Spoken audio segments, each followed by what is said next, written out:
The monsoon winds whisper across the ancient ports of Kerala, carrying with them the scent of cardamom and cinnamon, black pepper and sandalwood. But tonight, they carry something else. A question that has haunted historians for centuries, a possibility so tantalizing it makes the very foundations of Western civilization tremble. What if the greatest empire the world had ever known didn't rise from the 7 hills of Rome, but from the sacred rivers of ancient India? Welcome to History for Sleep, where we drift into the shadows of what might have been. I'm your guide through the labyrinth of alternate history, where tonight we explore a world turned upside down. A world where the Mauryan Empire didn't fade into the mist of time, but instead set its sights westward. Where Indian war elephants thundered not just across the plains of Punjab, but through the very heart of the Mediterranean. Where Sanskrit, not Latin, became the language of power. Close your eyes and imagine standing on the docks of ancient Muziris, around 250 BCE. The air is thick with incense and the calls of merchants in a dozen tongues. Roman traders clutch their purses of gold, desperate for the spices that will make them wealthy beyond measure. But what they don't know, what they can't possibly foresee, is that their empire's greatest threat isn't gathering in the forests of Germania or the deserts of Parthia. It's here, in these very ports, where a vision is taking shape that will reshape the ancient world. The foundation of our alternate history rests on a single pivotal moment. In our timeline, Emperor Ashoka the Great, grandson of Chandragupta Maurya, embraced Buddhism after the bloody conquest of Kalinga around 261 BCE. Horrified by the carnage he had unleashed, he renounced violence and turned his vast empire toward peace, spreading the Dharma across Asia. But what if that moment of enlightenment never came?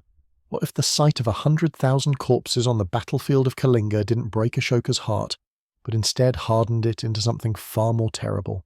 Picture this alternate Ashoka, standing amidst the aftermath of his greatest victory, his eyes not filled with remorse but with an insatiable hunger for more.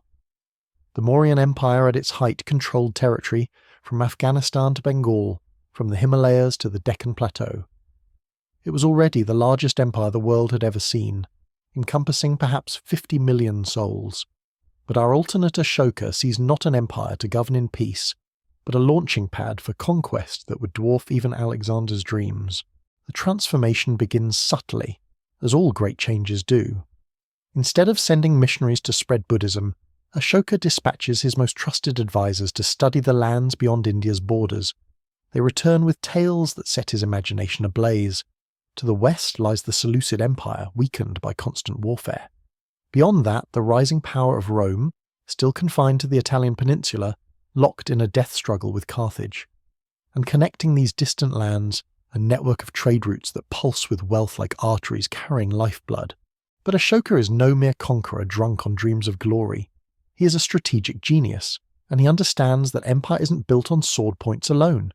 It's built on roads and harbours, on coins and contracts, on the slow, patient work of making conquest seem like salvation. So he begins not with armies, but with merchants. The Indian Ocean. In the 3rd century BCE is already a highway of commerce, but under our alternate Ashoka's vision, it becomes something far more ambitious.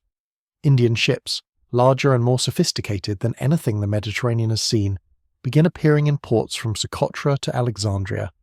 They carry not just the traditional treasures, spices and silks and precious stones, but something far more valuable. Ideas. Indian mathematics, with its revolutionary concept of zero, begins filtering into Greek academies. Indian medicine, with its understanding of surgery and anatomy that won't be matched in Europe for 1,000 years, starts saving lives in Roman households. Indian astronomy, capable of predicting eclipses with uncanny accuracy, captures the imagination of scholars from Athens to Syracuse. And with these ideas come Indian advisors, Indian teachers, Indian merchants who slowly, patiently, begin to weave themselves into the fabric of Mediterranean society. The genius of this strategy becomes clear when we consider the weakness of Rome's greatest rival. Carthage, locked in its epic struggle with the Romans, desperately needs allies, needs resources, needs any advantage it can find. And suddenly, as if sent by the gods themselves, Indian merchants arrive offering exactly what Hannibal needs: war elephants. But these aren't the small African elephants that Hannibal historically used in his crossing of the Alps. These are Indian elephants, massive Asian giants that tower over their African cousins like mountains over hills. More importantly, they come with Indian mahouts, elephant handlers whose families have been training these beasts for warfare for generations, and with the mahouts come Indian military advisors, men who have studied the art of war in the most militarized society on earth. The Mauryan military machine that our alternate Ashoka inherits is already a wonder of the ancient world. Chandragupta's army, as described by the Greek ambassador Megasthenes, numbered 600,000 infantry, 30,000 cavalry, and 9,000 war elephants. It was supported by a bureaucracy so efficient that it could mobilize resources from across the subcontinent with a speed that left foreign observers speechless. But our Ashoka doesn't just maintain this machine, he perfects it. Imagine Indian foundries, already producing the finest steel in the world, retooling to create weapons of war. The famous Woot steel of India, so superior that it will one day become legendary as Damascus steel, begins flowing not just to merchants, but to armies. Indian shipyards, which have been building vessels capable of oceanic voyages for centuries, start constructing transport ships capable of carrying entire legions across the Arabian Sea. But perhaps most importantly, Indian scholars begin studying their enemies with the same methodical precision they apply to mathematics and astronomy. They learn Latin and Greek, they study Roman military manuals, they map Roman roads and harbours and fortifications. Knowledge becomes a weapon, and in the hands of a civilization that has elevated scholarship to an art form, it's a weapon more deadly than any sword. The first sign that the world is changing comes not from India, but from Carthage. Hannibal's second crossing of the Alps, the one that history forgot, is different from the first. This time, his elephants don't die in the mountain passes. This time, he has Indian mahouts who know how to keep the great beasts alive in the cold. This time, he has Indian military engineers who understand logistics on a scale that dwarfs anything Europe has seen. When Hannibal's army descends into the Po Valley for the second time, it's not the desperate, half-frozen force that history remembers. It's a juggernaut reinforced by Indian expertise, supplied by Indian ships that have sailed around Africa to land on the coast of Gaul, equipped with weapons forged from Indian steel. And behind this army, moving with the inevitability of a monsoon, comes something that will change everything: the first Indian expeditionary force to set foot on European soil. They land at Massalia, the Greek colony that will one day be Marseilles, under the pretense of being merchants. Indian traders, with their characteristic dhoti and their carefully groomed beards, their scales for weighing spices and their contracts written in multiple languages. The Romans, if they notice them at all, see them as exotic curiosities, sources of luxury goods and little more. They have no idea they're looking at the advanced scouts of an empire that spans a continent. But these aren't ordinary merchants. They're the eyes and ears of Ashoka's intelligence network, men trained not just in commerce, but in the arts of war. They map Roman roads with the precision of surveyors. They count Roman legions with the skill of spies. They study Roman politics with the insight of philosophers. And slowly, patiently, they begin to identify the cracks in the seemingly impregnable edifice of Roman power. The information they send back to Pataliputra, Ashoka's capital, paints a picture that fills the emperor's strategic mind with possibilities. Rome, for all its growing power, is still a city-state at heart, dependent on alliances with Italian tribes that could shift with the political winds. Its military, while disciplined, is built around citizen soldiers who must return to their farms and businesses. Its economy, while growing, is still primitive compared to the sophisticated trade networks that connect India to the world.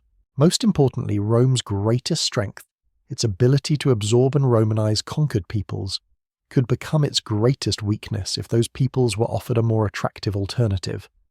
What if Indian civilization, with its sophisticated philosophy and advanced technology, its wealth and its tolerance for diversity, proved more appealing than Roman law and Latin culture? The plan that takes shape in Ashoka's mind is breathtaking in its scope and patience. It won't be a simple military conquest, the kind of crude campaign that Alexander had waged across Persia. It will be something far more subtle and far more permanent. A cultural and economic transformation that will make Indian dominance seem not like foreign occupation, but like natural evolution.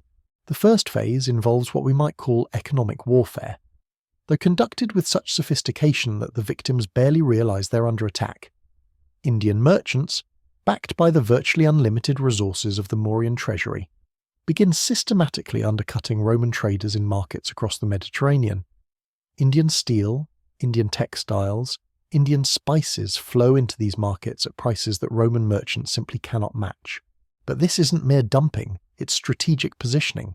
The Indians don't just want to drive out competitors, they want to make entire regions dependent on Indian goods. When Roman blacksmiths can buy Indian steel for less than they can smelt their own iron, they stop maintaining their foundries. When Roman weavers find that Indian cotton undersells their woolen cloth, they abandon their looms.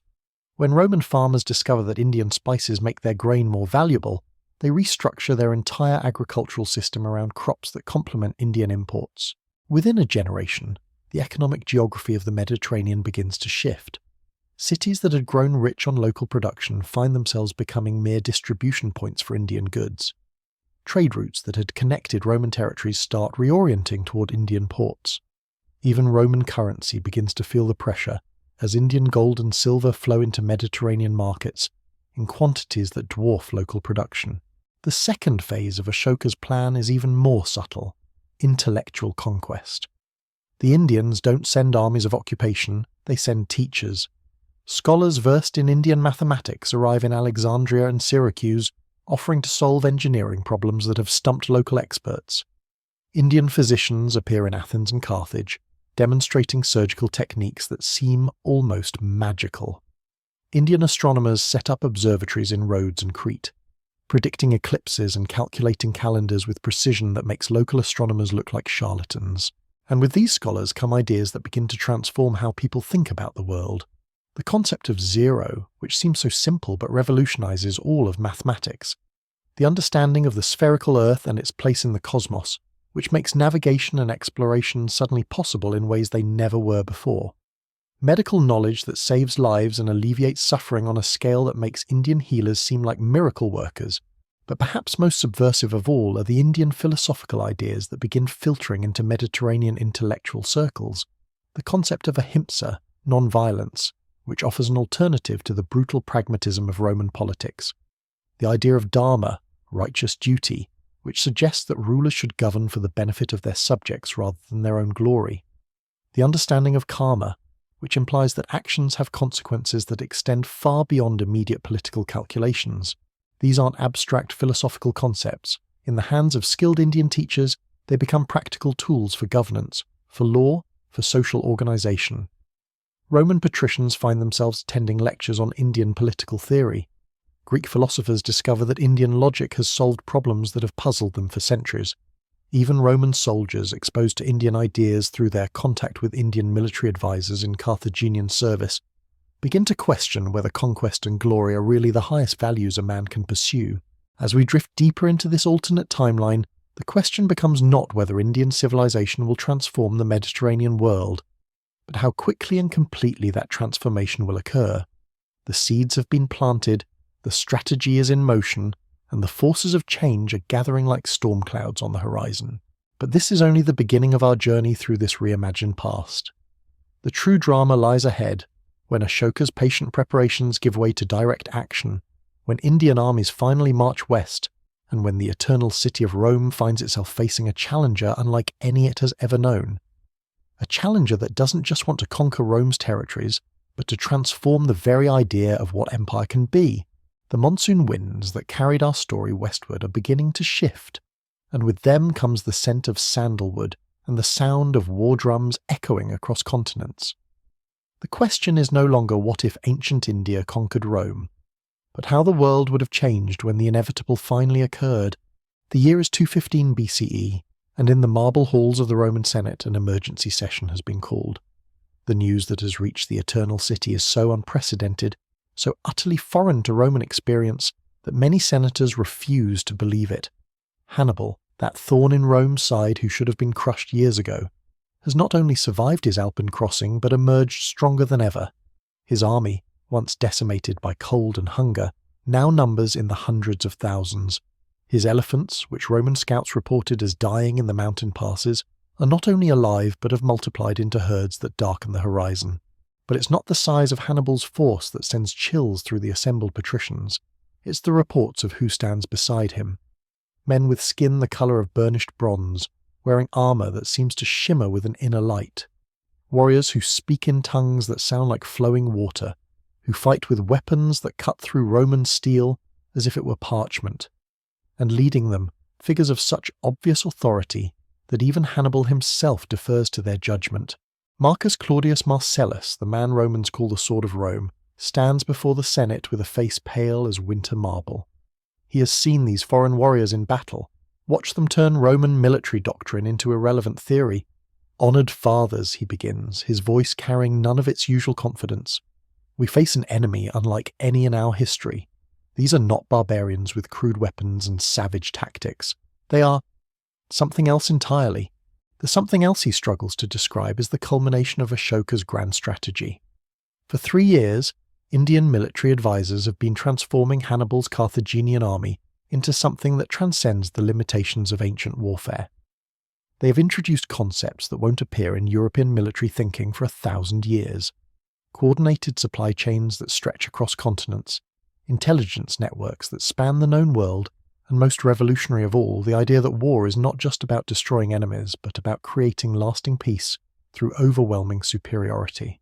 Picture the scene as Ashoka himself, now in his middle years but still possessed of the strategic brilliance that built the largest empire the world has ever known, receives these reports in his palace at Pataliputra. The great emperor sits in his audience chamber, a hall so vast that its pillars disappear into shadows above, while around him advisors speak in hushed tones of victories that have exceeded even their most optimistic projections. But Ashoka's mind is already moving beyond these tactical successes to the larger game. The Roman defeat at Cannae, now reinforced by Indian strategic thinking and Carthaginian local knowledge, wasn't just a military victory, it was a demonstration. A message sent not just to Rome, but to every power in the Mediterranean world that the old order was ending and something new was being born. The message reaches far beyond the battlefield. In Alexandria, the greatest centre of learning in the ancient world, scholars pore over scrolls that have arrived on Indian ships. These aren't the usual treatises on astronomy or mathematics, though those continue to flow in overwhelming abundance. These are something far more dangerous to the established order. Detailed analyses of Roman society, economy, and military organisation, written by men who clearly understand these systems better than the Romans understand them themselves. Dr. Apollodorus, the chief librarian of Alexandria, finds himself reading documents that describe Roman military formations with the precision of an engineer's blueprint, Roman political structures with the insight of a philosopher, and Roman economic systems with the thoroughness of a master merchant. But what troubles him most are the recommendations that accompany these analyses, suggestions for how Roman territories might be better governed, how Roman citizens might be more prosperous, how Roman culture might be enriched through contact with Indian civilization. "They don't want to destroy Rome," he whispers to his assistant as they work by lamplight in the great library. "They want to improve it. And that may be the most terrifying thing of all." Meanwhile, in the ports of Sicily and southern Italy, a quieter revolution is taking place. Indian ships flying Carthaginian flags but clearly of foreign design have begun arriving with increasing frequency. They bring more than just military supplies for Hannibal's army. They carry Indian craftsmen, Indian teachers, Indian merchants who speak Latin with only the slightest accent, and who seem to understand Roman customs better than many Romans. These newcomers don't conquer territories in the traditional sense. They simply make themselves indispensable. When Roman siege engines fail to breach Carthaginian fortifications, Indian engineers arrive with designs that make the assault unnecessary. When Roman cavalry finds itself outmaneuvered by Hannibal's horsemen, Indian trainers appear with techniques that transform ordinary horses into instruments of war. When Roman logistics break down under the strain of campaign, Indian quartermasters materialize with supply systems that keep armies fed and equipped across impossible distances. The transformation is so gradual, so seemingly helpful, that many Romans initially welcome it. The governor of Syracuse finds that his city's defences are impregnable, thanks to Indian military engineers. The merchants of Brundisium discover that their profits have tripled since Indian traders began operating from their ports. The farmers of Campania learn that their crops yield twice as much when they follow Indian agricultural techniques. But slowly, inevitably, dependence grows.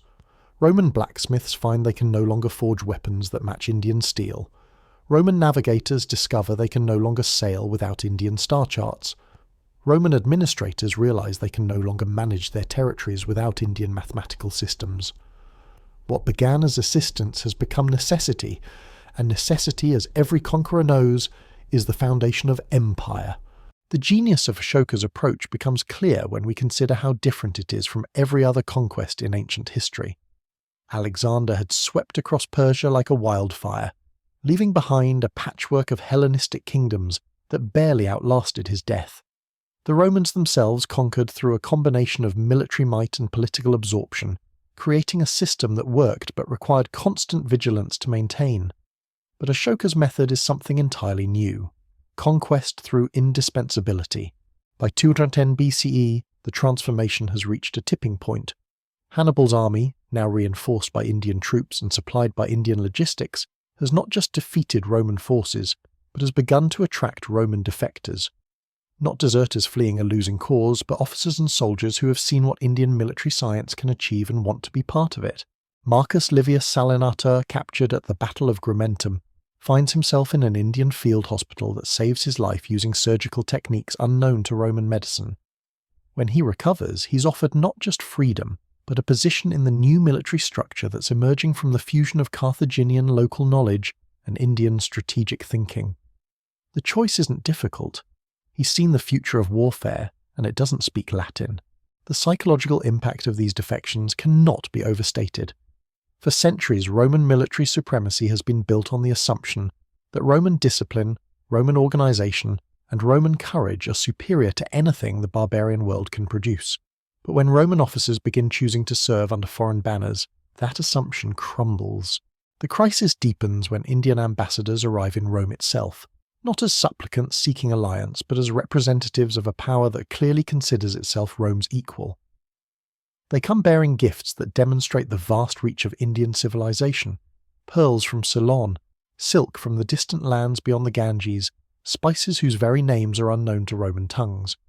But they also carry maps that show Roman territories as small provinces in a world dominated by Indian trade routes, and mathematical calculations that demonstrate India's economic superiority with the cold precision of geometry. The lead ambassador, a man named Chandragupta Vikramaditya, name for the great emperor but no relation, speaks to the Senate in flawless Latin that nonetheless carries the music of Sanskrit. His message is simple and devastating. Rome can continue its futile war against Carthage, exhausting itself in a conflict that serves no one's interests, or it can accept the new reality and find its place in a world where Indian civilization offers prosperity, knowledge, and peace to all who embrace it. Honoured senators, he says, his voice carrying to every corner of the great chamber, we do not come as conquerors but as teachers. We do not seek to destroy Rome but to elevate it. Your city has achieved greatness through courage and determination, but imagine what it might achieve with the wisdom of ages and the wealth of continents at its disposal. The offer he presents is breathtaking in its scope. Rome can maintain its autonomy, its laws, its customs, but it must accept Indian advisors in key positions, must open its markets to Indian goods, must allow Indian teachers to establish schools and Indian philosophers to influence policy. In return, Rome will gain access to the accumulated knowledge of a civilization that has been perfecting the arts of government for over a century, the wealth of trade networks that span the known world, and the protection of military forces that have proven themselves superior to any army Rome can field. The debate that follows splits the Senate as no issue has since the founding of the Republic. The Old Guard, led by Marcus Porcius Cato, denounces the offer as a trap, a scheme to enslave Rome through soft chains of dependence. Better to die as Romans than to live as clients of foreign kings, Cato thunders, his words echoing off marble walls that have witnessed centuries of Roman pride. But the younger senators, those who have seen the reports from the battlefields, who have witnessed the miracles of Indian technology, who understand the mathematics of population and resources, see a different future. Publius Cornelius Scipio, still young but already showing the strategic brilliance that will make him famous, stands to address his elders. "Honoured fathers," he begins, "we speak of Roman honour as if poverty were honourable, as if ignorance were a virtue, as if watching our sons die in hopeless wars were the highest expression of patriotism. These Indians offer us not slavery but partnership, not submission but transformation. They have shown us that there are ways of living we never imagined, ways of governing we never considered, ways of understanding the world that make our proudest achievements seem like the fumbling of children. The vote, when it finally comes, is closer than anyone expected. The traditional faction, those who see any accommodation with foreign power as betrayal, hold strong. But the pragmatic voices, those who understand that Rome's choice is not between independence and subjugation, but between adaptation and extinction, carry the day by a margin of 3 votes. The decision sends shockwaves through the Roman world. In the legions fighting desperately against Hannibal's reinforced army, news of the Senate's vote spreads like wildfire. Some units, particularly those recruited from the Italian allies who have never fully embraced Roman identity, begin to reconsider their loyalties. Others, the old Roman legions whose grandfathers fought at Zama and whose fathers died at Cannae, prepare for what they see as a final stand against the barbarian tide. But the most significant reaction comes from an unexpected source: the Roman people themselves. For decades, they have lived with the constant fear of Carthaginian invasion, the endless drain of resources to fund military campaigns, the growing gap between rich and poor as war profiteering enriches the few while impoverishing the many. The promise of Indian wealth, Indian knowledge, Indian peace offers an alternative that growing numbers find appealing. In the markets of Rome, Indian goods begin appearing with increasing frequency. Not just the traditional luxuries, spices and silks and precious stones, but practical items that transform daily life.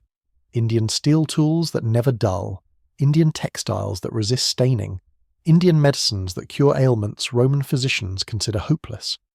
Each item carries with it a subtle message. This is what life could be like under Indian influence. The cultural transformation accelerates when Indian teachers begin establishing schools in Roman territories. Unlike traditional Roman education, which focuses on rhetoric and law, these schools teach mathematics and astronomy, medicine and engineering, philosophy and natural science. Roman children exposed to Indian methods of calculation and observation begin to see the world through different eyes. Young Marcus Tullius, later to become one of Rome's greatest orators, attends one of these schools in Arpinum. There he learns that the earth is not flat but spherical, that the stars are not lights painted on a celestial dome but distant suns, that disease is not divine punishment but natural phenomenon that can be understood and treated. When he returns home, he tries to share this knowledge with his family, only to be told that such ideas are foreign corruptions of Roman virtue. But the ideas persist, spread by young minds that cannot unsee what they have seen, unknow what they have learned. Within a generation, the very foundations of Roman thought begin to shift. The old certainties, the assumptions that have guided Roman civilization for centuries, start to seem not just wrong but primitive. The military situation, meanwhile, continues to deteriorate for traditional Roman forces. Hannibal, now effectively serving as the western commander of an Indian expeditionary force, has established a series of fortified positions across southern Italy that seem impossible to dislodge. Each is supplied by Indian ships that arrive with clockwork regularity. Each is defended by combinations of Carthaginian local knowledge and Indian military innovation that make traditional siege warfare obsolete. But more troubling still are the reports of what happens in territories that fall under this new form of occupation. Instead of the destruction and enslavement that usually follow conquest, these areas experience unprecedented prosperity. Roads are built using Indian engineering techniques that make Roman highways seem crude by comparison. Agricultural yields increase dramatically through the introduction of Indian farming methods. Trade flourishes as Indian merchants establish networks that connect even remote villages to markets across the known world. Most unnervingly of all, the local population seem genuinely happy under their new rulers.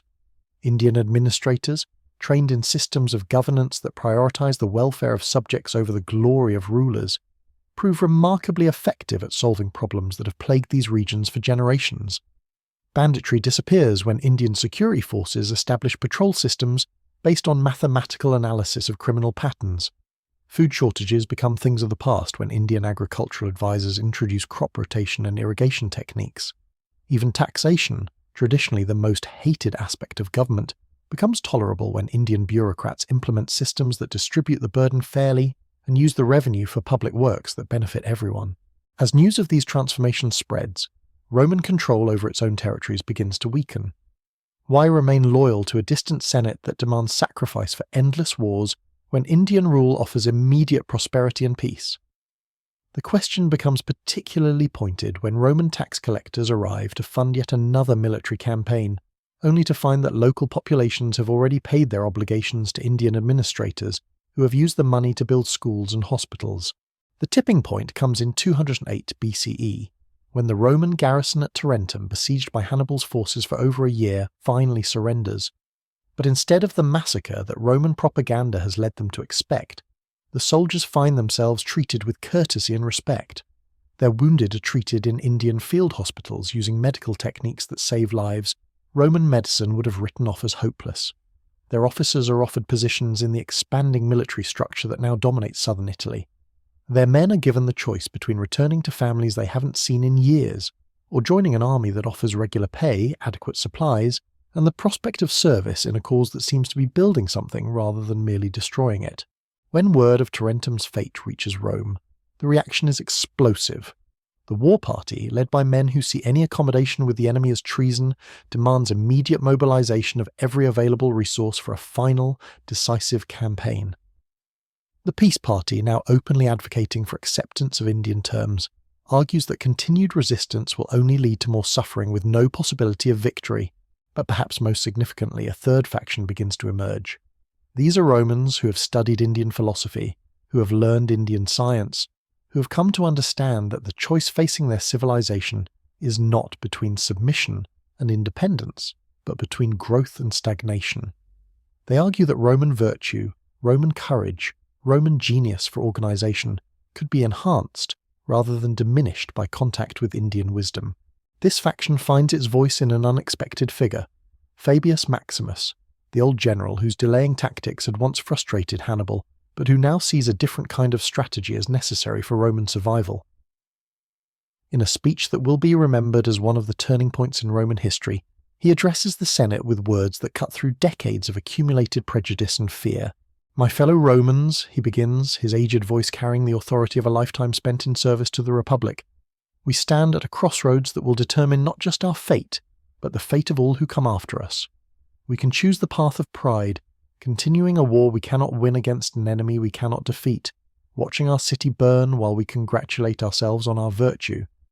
Or we can choose the path of wisdom, recognizing that strength sometimes lies not in resistance but in adaptation, that survival sometimes requires not just courage but humility." The speech marks the beginning of the end of Roman resistance to Indian influence, but it also marks the beginning of something new, the emergence of a hybrid civilization that combines Roman organizational genius with Indian technological and philosophical advancement. The question is no longer whether this transformation will occur, but what kind of world will emerge from the fusion of two of history's greatest civilizations. As we drift deeper into this alternate timeline, the ancient world trembles on the brink of changes that will echo through the centuries. The eternal city prepares to become something it has never been before, while across the Mediterranean, the agents of a distant emperor continue their patient work of transformation. The monsoon winds that began our journey have become a hurricane of change, and at its centre stands the figure of Ashoka, watching as his vision of a unified world slowly becomes reality. The transformation of Rome begins not with the clash of armies, but with the quiet revolution of minds. By 205 BCE, Indian influence has seeped into every corner of Roman society like water finding its way through marble. In the great houses of the Palatine Hill, Roman matrons consult Indian physicians whose understanding of the human body makes traditional Roman medicine seem like primitive superstition. In the forums where merchants gather, conversations flow seamlessly between Latin and Sanskrit as traders negotiate deals that span continents. In the schools where young Romans once memorized the deeds of their ancestors, children now learn to calculate using Indian numerals that make Roman accounting methods obsolete.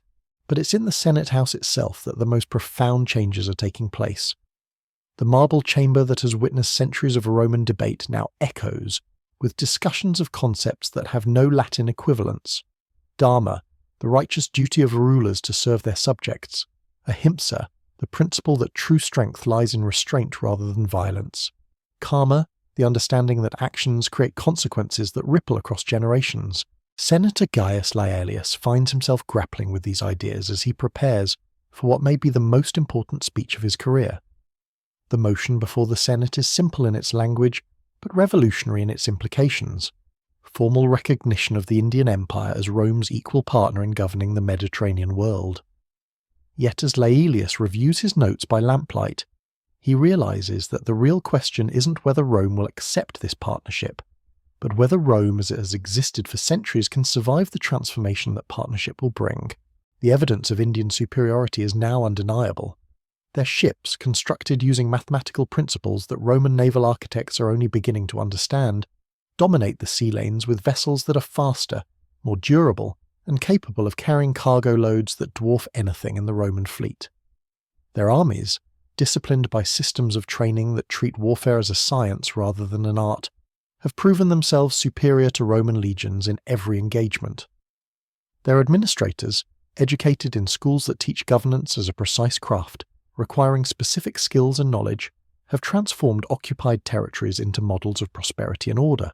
Most troubling of all, from a traditional Roman perspective, is the growing evidence that Indian civilization offers something Rome has never been able to provide: genuine contentment among the governed. In territories under Indian administration, tax collection proceeds smoothly because people understand that their contributions fund projects that benefit their communities. Criminal justice operates fairly because Indian legal systems prioritize restoration over punishment. Public works projects proceed efficiently because Indian engineering makes the impossible routine.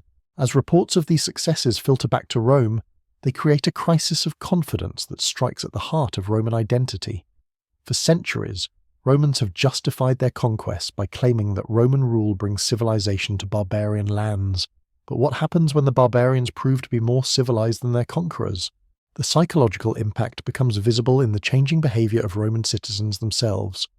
Young men who once dreamed of military glory now seek positions in the Indian administrative system, where advancement depends on competence rather than birth or political connections. Merchants abandon traditional Roman trading practices in favour of Indian commercial methods that prove more profitable and more reliable. Even Roman priests begin incorporating Indian philosophical concepts into their teachings, finding that ideas about cosmic balance and universal compassion resonate with congregations tired of gods who demand constant sacrifice and offer little comfort in return. The crisis deepens when Ashoka himself decides the time has come for direct intervention.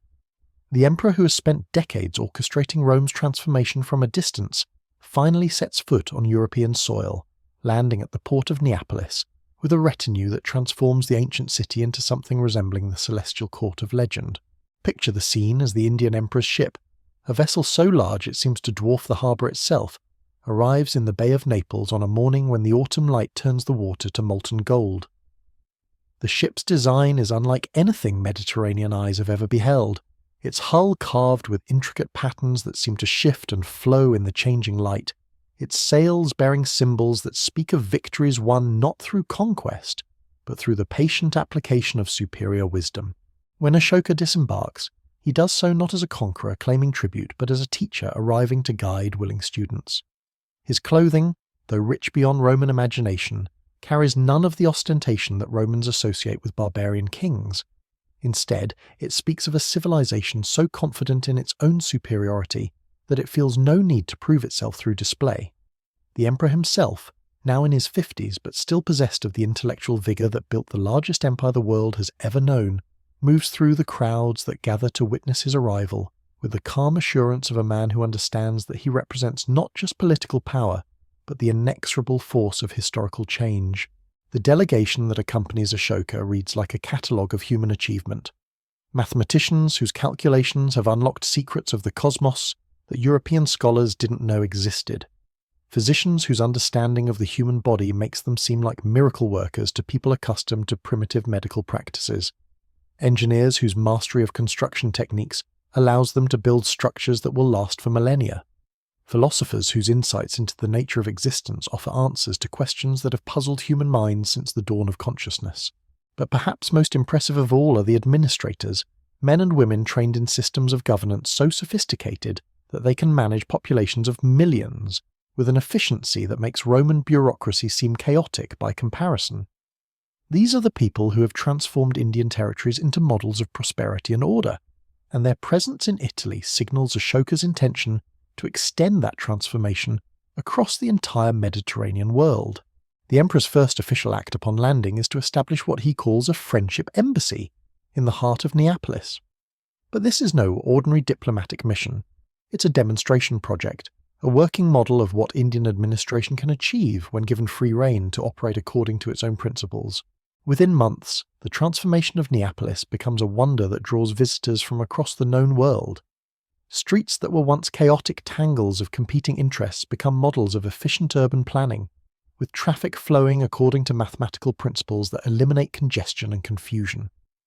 Markets that once operated according to the brutal logic of supply and demand become examples of fair exchange, where Indian commercial law ensures that both buyers and sellers benefit from every transaction. Public buildings that once served only the wealthy elite become centres of community life, where Indian architects have created spaces that welcome all citizens regardless of social status. The changes aren't merely practical, they're philosophical, representing a fundamental shift in how government relates to the governed. Roman administration has always been based on the principle that subjects exist to serve the state, that individual welfare must be subordinated to collective need as defined by those in power. But Indian governance operates from the opposite assumption, that states exist to serve their subjects, that collective welfare can only be achieved when individual needs are understood and addressed. This philosophical revolution manifests itself in countless small ways that collectively transform the character of daily life. Public fountains appear in neighbourhoods where clean water was once a luxury available only to the wealthy. Schools open their doors to children whose parents could never have afforded Roman education. Hospitals treat patients based on the severity of their conditions rather than their ability to pay. Even something as simple as street lighting, achieved through Indian techniques for producing and maintaining oil lamps, makes cities safer and more pleasant for ordinary citizens. But the most profound changes occur in the realm of law and justice. Roman legal tradition, for all its sophistication, has always been primarily concerned with maintaining order and protecting property. Punishment is designed to deter crime through fear, and justice is largely a matter of ensuring that violations of law receive proportionate retribution. Indian legal philosophy, by contrast, focuses on understanding why crimes occur and addressing their root causes. When a man steals bread to feed his hungry family, Roman law sees theft that must be punished. Indian law sees a failure of social organization that has created conditions where theft becomes necessary for survival. The solution isn't to punish the thief, but to ensure that no one needs to steal bread to avoid starvation. When disputes arise between neighbours, Roman courts focus on determining who is right and who is wrong. Indian mediation seeks to understand the underlying needs and fears that created the conflict, and to find solutions that address those deeper issues. The practical results of this approach prove so effective that even traditional Roman administrators begin adopting Indian methods. Crime rates plummet not because punishment becomes more severe, but because the conditions that breed crime are systematically eliminated. Civil disputes decline not because people become more law-abiding, but because the underlying sources of conflict are identified and resolved before they can escalate into legal battles. News of these transformations spreads across the Roman world with the speed of wildfire, carried by merchants and travellers who have witnessed the changes firsthand. In distant provinces where Roman governors struggle to maintain order through force and intimidation, reports of Indian administrative success create a hunger for similar reforms. Local populations begin demanding that their rulers adopt Indian methods, and some provincial administrators, seeing the writing on the wall, begin quietly implementing Indian techniques, without waiting for official authorization from Rome. The response from the Roman Senate is predictably divided.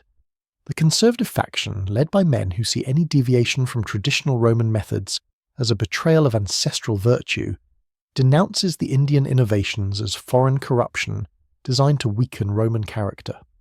They argue that Rome's greatness has always been built on stern discipline and uncompromising adherence to time-tested principles, and they warn that abandoning these foundations will lead inevitably to the collapse of everything their ancestors built. But the pragmatic faction, now strengthened by the growing evidence of Indian effectiveness, argues that adaptation is not betrayal, but wisdom. They point out that Rome has always been successful precisely because it has been willing to learn from others, to adopt useful innovations regardless of their origin, to strengthen itself by incorporating the best elements of conquered cultures. The Indian administrative system, they argue, represents simply the latest and most valuable of these opportunities for improvement. The debate reaches its climax when Ashoka himself requests permission to address the Roman Senate. The request, delivered through formal diplomatic channels with all the courtesy that Indian protocol demands, creates a constitutional crisis that has no precedent in Roman history. Never before has a foreign ruler asked to speak directly to the assembled representatives of the Roman people. Never before has such a request come from someone who clearly considers himself not a suppliant seeking Roman favour, but an equal offering partnership. The very phrasing of Ashoka's request reveals the depth of the cultural chasm that separates the two civilizations. Where a Roman ruler would demand audience as a right of conquest or request favour, as a petitioner seeking aid, Ashoka simply suggests that direct communication might prove mutually beneficial. His letter to the Senate, written in flawless Latin but structured according to Indian diplomatic conventions, reads more like a teacher's invitation to students than a political negotiation between rivals. Honourable senators of the Roman people, the letter begins, I write not as conqueror to conquered nor as superior to inferior, but as one seeker of wisdom to others engaged in the same eternal quest. You have built a great civilization based on courage, discipline, and the noble desire to bring order to a chaotic world. We have built a different civilization based on understanding, compassion, and the patient work of creating harmony between human needs and natural law. Perhaps the time has come to discover what wonders might emerge from combining your strengths with ours. The letter goes on to outline Ashoka's vision of a Mediterranean world where Roman organizational genius and Indian technological advancement work together to create a form of civilization superior to anything either culture could achieve alone. Roman military virtues would be enhanced by Indian strategic thinking. Roman legal traditions would be enriched by Indian understanding of human psychology. Roman engineering would be improved by Indian mathematical precision. Roman governance would be strengthened by Indian administrative techniques. But the most revolutionary aspect of Ashoka's proposal is his suggestion that this collaboration should be between equals rather than between conqueror and conquered. He envisions a world where Roman and Indian administrators work side by side, where Roman and Indian scholars exchange knowledge freely, where Roman and Indian merchants cooperate rather than compete. Most radical of all, he proposes that political decisions affecting both civilizations should be made jointly, through councils where Roman and Indian representatives have equal voice. The implications of such a proposal strike at the very heart of Roman identity. For centuries, Romans have defined themselves as the people destined to rule the world, to bring Roman law and Roman order to all nations. The idea of sharing power with foreigners, even foreigners who have proven themselves superior in many respects, challenges fundamental assumptions about Roman destiny and Roman virtue. Yet as the Senate debates Ashoka's proposal, the practical realities of the situation become impossible to ignore. Roman armies have proven themselves unable to defeat forces that combine Carthaginian local knowledge with Indian strategic thinking. Roman administrators have been consistently outperformed by Indian colleagues in territories where both systems operate side by side. Roman merchants find themselves increasingly dependent on Indian trade networks and Indian financial systems.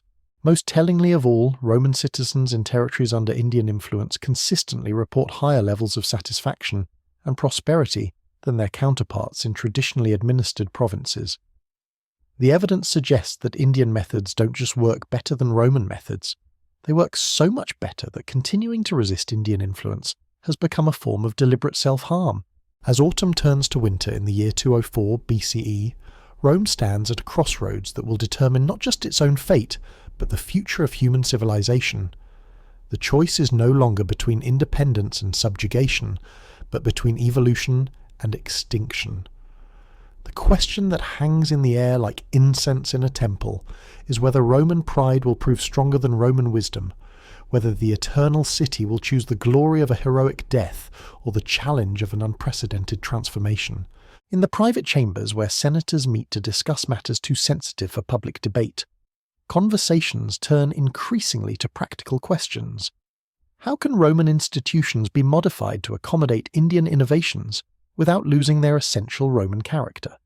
How can Roman laws be updated to incorporate Indian insights while maintaining their connection to Roman tradition?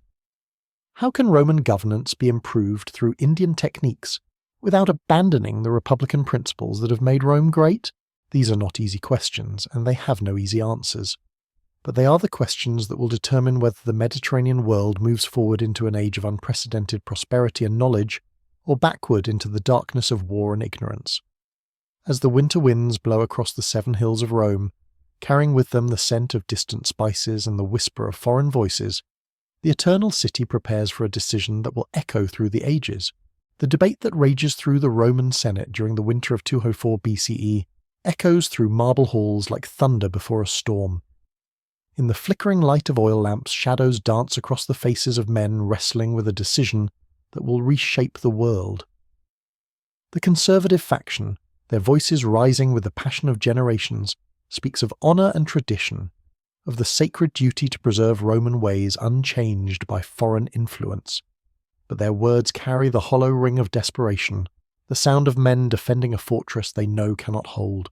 Senator Marcus Porcius Cato the Elder stands before his colleagues, his weathered face a map of campaigns fought and victories won in a simpler time. "My fellow Romans," he declares, his voice carrying the authority of age and experience, "we speak of partnership with these Indians as if we were equals bargaining over the price of grain. But what partnership can exist between the eagle and the serpent?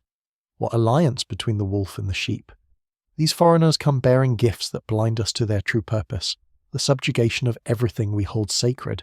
His words stir the blood of those who remember when Rome's destiny seemed written in the stars, when Roman eagles carried the promise of eternal dominion to the ends of the earth. They speak of ancestors who would rather die than bow to foreign kings, of traditions that have weathered centuries of storm and siege. They invoke the spirits of Cincinnatus and Camillus, of Scipio Africanus and Fabius Maximus, men who made Rome great through Roman virtue alone. But across the chamber, younger voices rise in response. These are men who have seen Indian mathematics solve problems that stumped Roman engineers, who have witnessed Indian medicine save lives that Roman physicians had given up for lost, who have watched Indian administrators transform chaos into order with techniques that make Roman methods seem crude by comparison. They speak not of surrender, but of opportunity, not of submission, but of synthesis. Publius Cornelius Scipio Aemilianus, his youth balanced by a wisdom that seems beyond his years, addresses the chamber with words that cut through the fog of emotion. "Honoured fathers, we debate as if tradition and progress were enemies, as if honouring our ancestors required us to reject all learning that comes from foreign shores.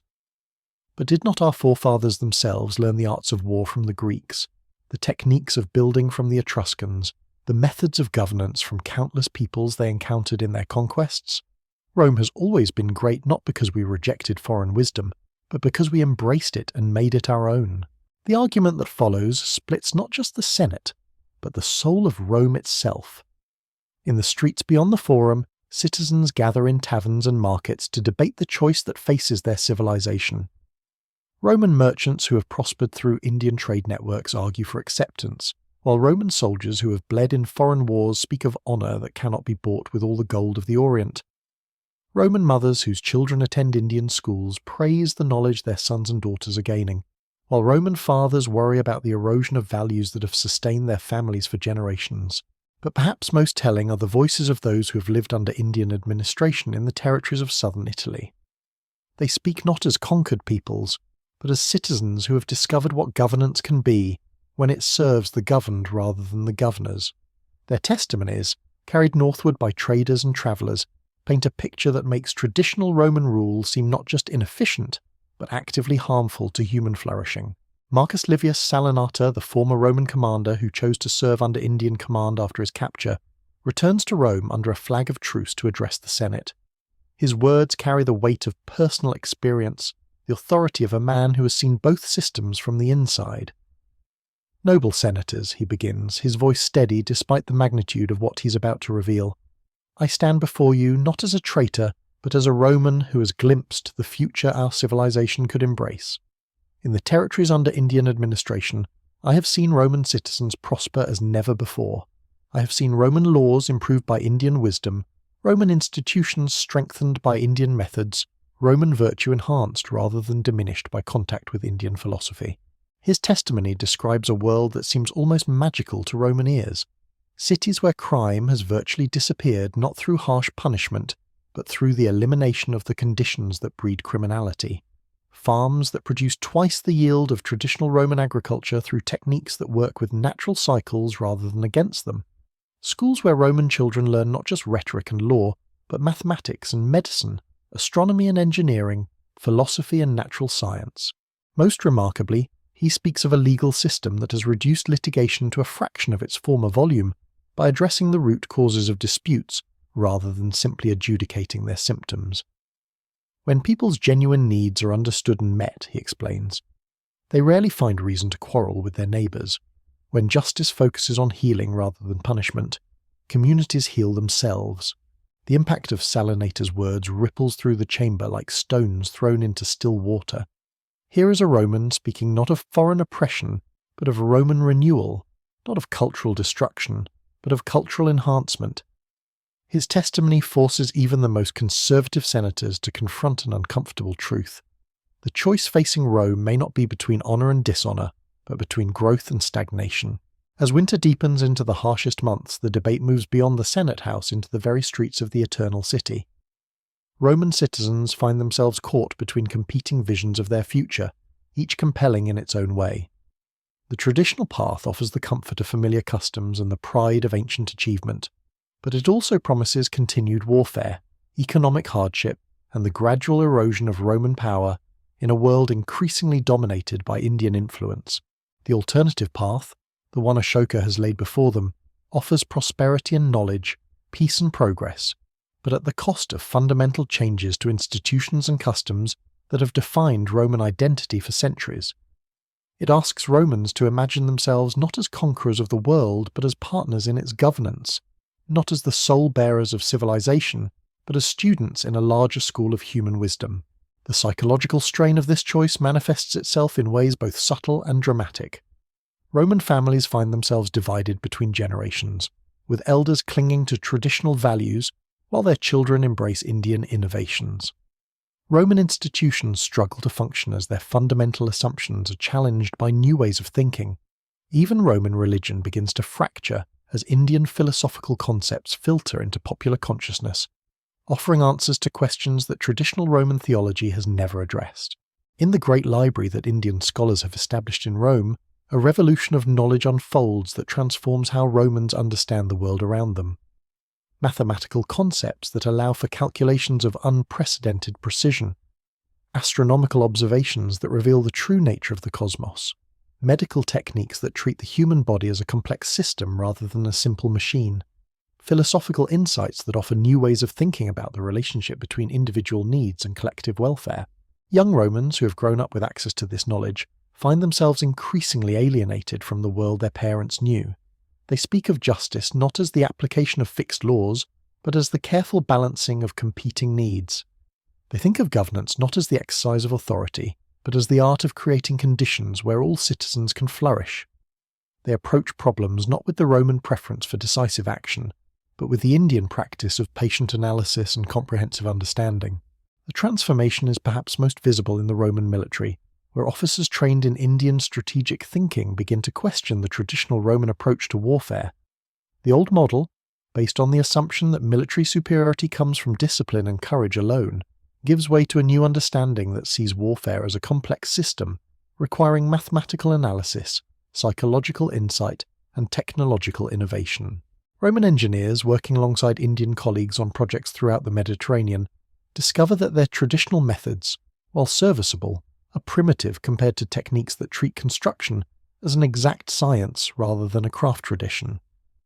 Roman architects learn to design buildings that will stand for millennia rather than merely centuries, using mathematical principles that ensure structural integrity under conditions their predecessors never considered. But perhaps the most profound changes occur in the realm of governance itself. Roman administrators, observing their Indian counterparts, begin to understand that effective government requires not just authority, but expertise, not just power, but wisdom. They learn to think of citizens not as subjects to be controlled, but as resources to be developed, not as potential threats to order, but as partners in the creation of prosperity. The implications of these changes extend far beyond Rome itself. Throughout the Mediterranean world, other powers watch the transformation of the Eternal City with a mixture of fascination and alarm. Some, like the kingdoms of the Eastern Mediterranean that have already experienced Indian influence, see Rome's evolution as confirmation of trends they have observed in their own territories. Others, particularly the tribal confederations of Gaul and Germania, view Roman adaptation to Indian methods as a betrayal of the warrior values they have always respected, even in their enemies. But nowhere is the impact more profound than in Carthage, where Hannibal and his Indian advisors observed the unfolding drama with the satisfaction of strategists whose long-term planning is finally bearing fruit.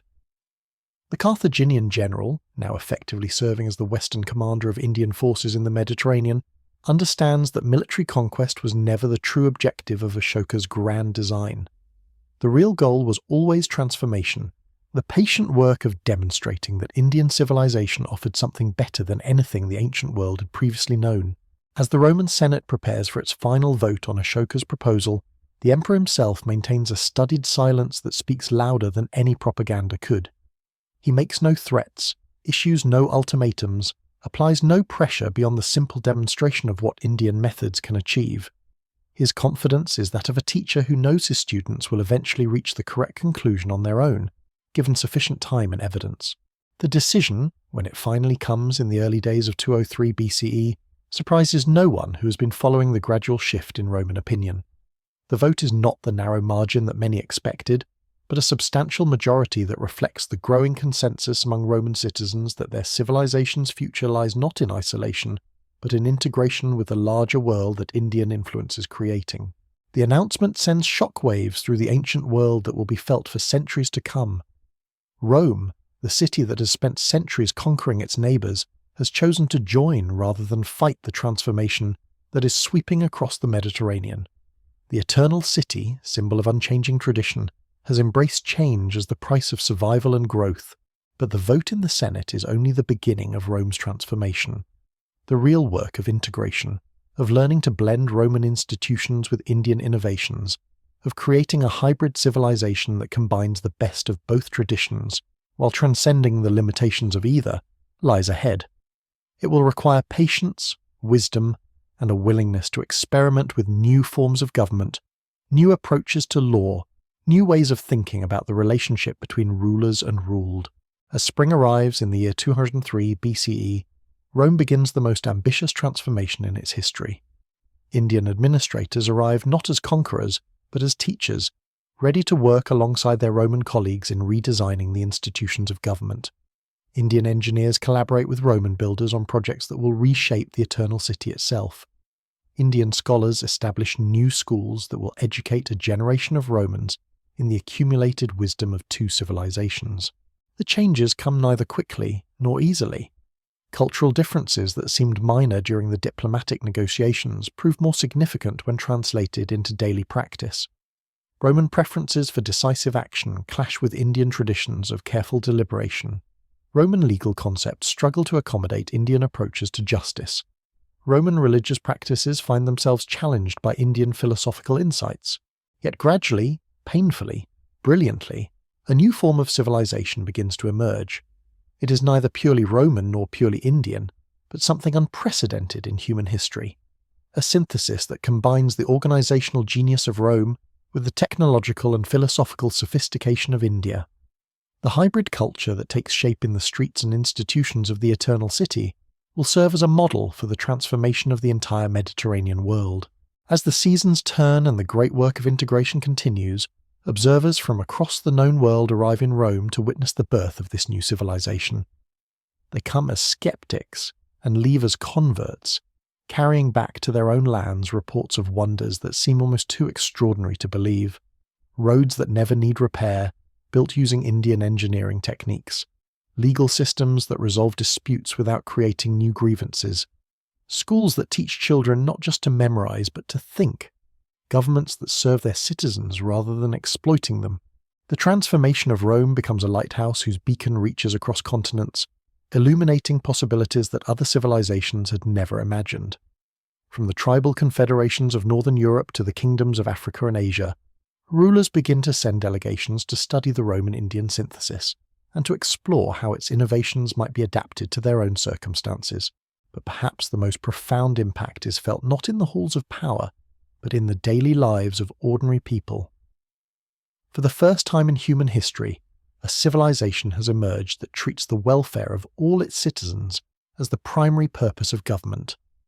The implications of this revolutionary approach will ripple through the centuries, creating new forms of human organization that will reshape the world in ways that even Ashoka, for all his vision, could never have fully foreseen. As we drift deeper into this alternate timeline, The question is no longer whether Indian influence will transform the ancient world, but how completely and how quickly that transformation will occur. The seeds planted by Ashoka's patient strategy have grown into a forest of change that stretches from the Atlantic to the Indian Ocean, from the steppes of Central Asia to the deserts of Africa. The world is being remade, and at its centre stands the Eternal City, no longer purely Roman but something new and unprecedented, the capital of a civilization that has learned to combine the best of East and West into something greater than either could achieve alone. The transformation spreads like ink through water, seeping into every corner of the ancient world with an inevitability that leaves observers breathless. By 200 BCE, the hybrid civilization emerging from the Roman-Indian synthesis has begun to attract visitors from the farthest reaches of the known world. Germanic chieftains arrive expecting to find a conquered Rome, only to discover a city more prosperous and powerful than ever before. Celtic druids, drawn by reports of Indian philosophical teachings, journey south to engage in debates that will reshape their understanding of the natural world. Even distant Chinese emissaries, following trade routes that now stretch unbroken from the Yellow River to the Tiber, come to witness what they describe in their reports as the marriage of two dragons. The visitors find a Rome that defies every expectation they carried with them on their long journeys. The physical city itself has been transformed by Indian engineering techniques that seem to bend the laws of nature. Aqueducts that once required massive stone arches now flow through channels cut with mathematical precision that allows water to climb hills without the need for towering supports. Streets that once turned to muddy quagmires with every rainfall now drain efficiently through underground systems that channel water to reservoirs and gardens. Buildings that once required constant repair now stand with the permanence of mountains, their foundations calculated to withstand not just the tremors that occasionally shake the Italian peninsula, but the passage of millennia. But the physical changes, remarkable as they are, pale beside the transformation of Roman society itself. The rigid class distinctions that once defined Roman citizenship have begun to blur as Indian concepts of merit-based advancement take root. Slaves who demonstrate exceptional ability find themselves elevated to positions of responsibility that would have been unthinkable under the old system. Patrician families discover that their ancient bloodlines count for less than their willingness to adapt to new methods of governance and administration. Most remarkably of all, women begin to assume roles in public life that reflect Indian traditions of female participation in intellectual and administrative affairs. The legal revolution proves equally profound. Roman courts, once focused primarily on punishment and deterrence, begin to adopt Indian approaches that emphasize restoration and rehabilitation. Prisons, traditionally places where criminals were held until they could be executed or enslaved, transform into institutions dedicated to understanding and addressing the root causes of antisocial behavior. Legal proceedings that once consisted primarily of accusation and defense evolve into collaborative investigations aimed at finding solutions that serve the needs of all parties involved. The economic implications of these changes ripple outward from Rome like waves from a stone dropped in still water. Mediterranean trade, once dominated by Roman merchants operating according to principles of aggressive competition, begins to reorganize around Indian concepts of mutual benefit and long-term relationship building. Markets that once fluctuated wildly based on speculation and manipulation stabilize as Indian commercial practices emphasize fair pricing and reliable quality. Currency systems that once varied chaotically from region to region begin to standardize around mathematical principles that make exchange rates predictable and trade calculations precise. The intellectual renaissance that accompanies these practical changes transforms Rome into a center of learning that rivals Alexandria at its height. The great library established by Indian scholars becomes a magnet for the finest minds of the ancient world, drawn by collections that include not just Indian texts on mathematics, astronomy and medicine, but Roman works on law, engineering, and military science that have been enhanced by Indian analytical methods. Students arrive from Gaul and Hispania, from Egypt and Mesopotamia, from lands so distant that their names exist only in the accounts of the most adventurous traders. These scholars return to their homelands carrying ideas that prove as transformative as any military conquest. In Alexandria, Egyptian astronomers begin incorporating Indian mathematical techniques into their calculations, achieving levels of precision that allow them to predict celestial events with unprecedented accuracy. In Athens, Greek philosophers discover that Indian logical systems provide tools for resolving paradoxes that have puzzled Western thinkers for centuries. In Babylon, Mesopotamian engineers learn construction techniques that allow them to build structures that dwarf the Hanging Gardens in both scale and permanence, but perhaps the most significant transformation occurs in the realm of governance itself. The Roman-Indian synthesis has created new models of administration that prove so effective that rulers throughout the Mediterranean begin sending delegations to study and adapt them. The concept of government as service rather than domination spreads from kingdom to kingdom, creating a network of transformed societies that share common approaches to law, commerce, and social organization. The changes are not merely political but profoundly cultural. Indian artistic techniques begin to influence Roman aesthetics, creating hybrid forms of expression that combine Roman narrative traditions with Indian symbolic sophistication. Roman sculpture, once focused primarily on realistic representation of human forms, begins to incorporate Indian understanding of proportion and harmony that creates works of unprecedented beauty and emotional power. Roman architecture evolves beyond mere functionality to embrace Indian concepts of buildings as expressions of cosmic order, creating structures that serve not just practical needs but spiritual ones. Music undergoes a similar transformation as Indian mathematical approaches to harmony and rhythm revolutionize Roman musical composition. Instruments unknown in the West begin appearing in Roman performances, while traditional Roman instruments are modified according to Indian acoustic principles that enhance their range and expressiveness. The result is a new form of musical art that speaks to audiences across cultural boundaries, creating emotional experiences that transcend the limitations of language and custom. The religious implications of the Roman-Indian synthesis prove equally profound.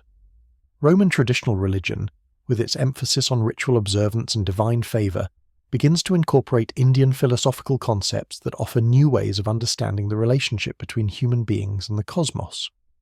The ancient Roman gods don't disappear, but their worship evolves to include Indian insights about the nature of divinity and the purpose of spiritual practice.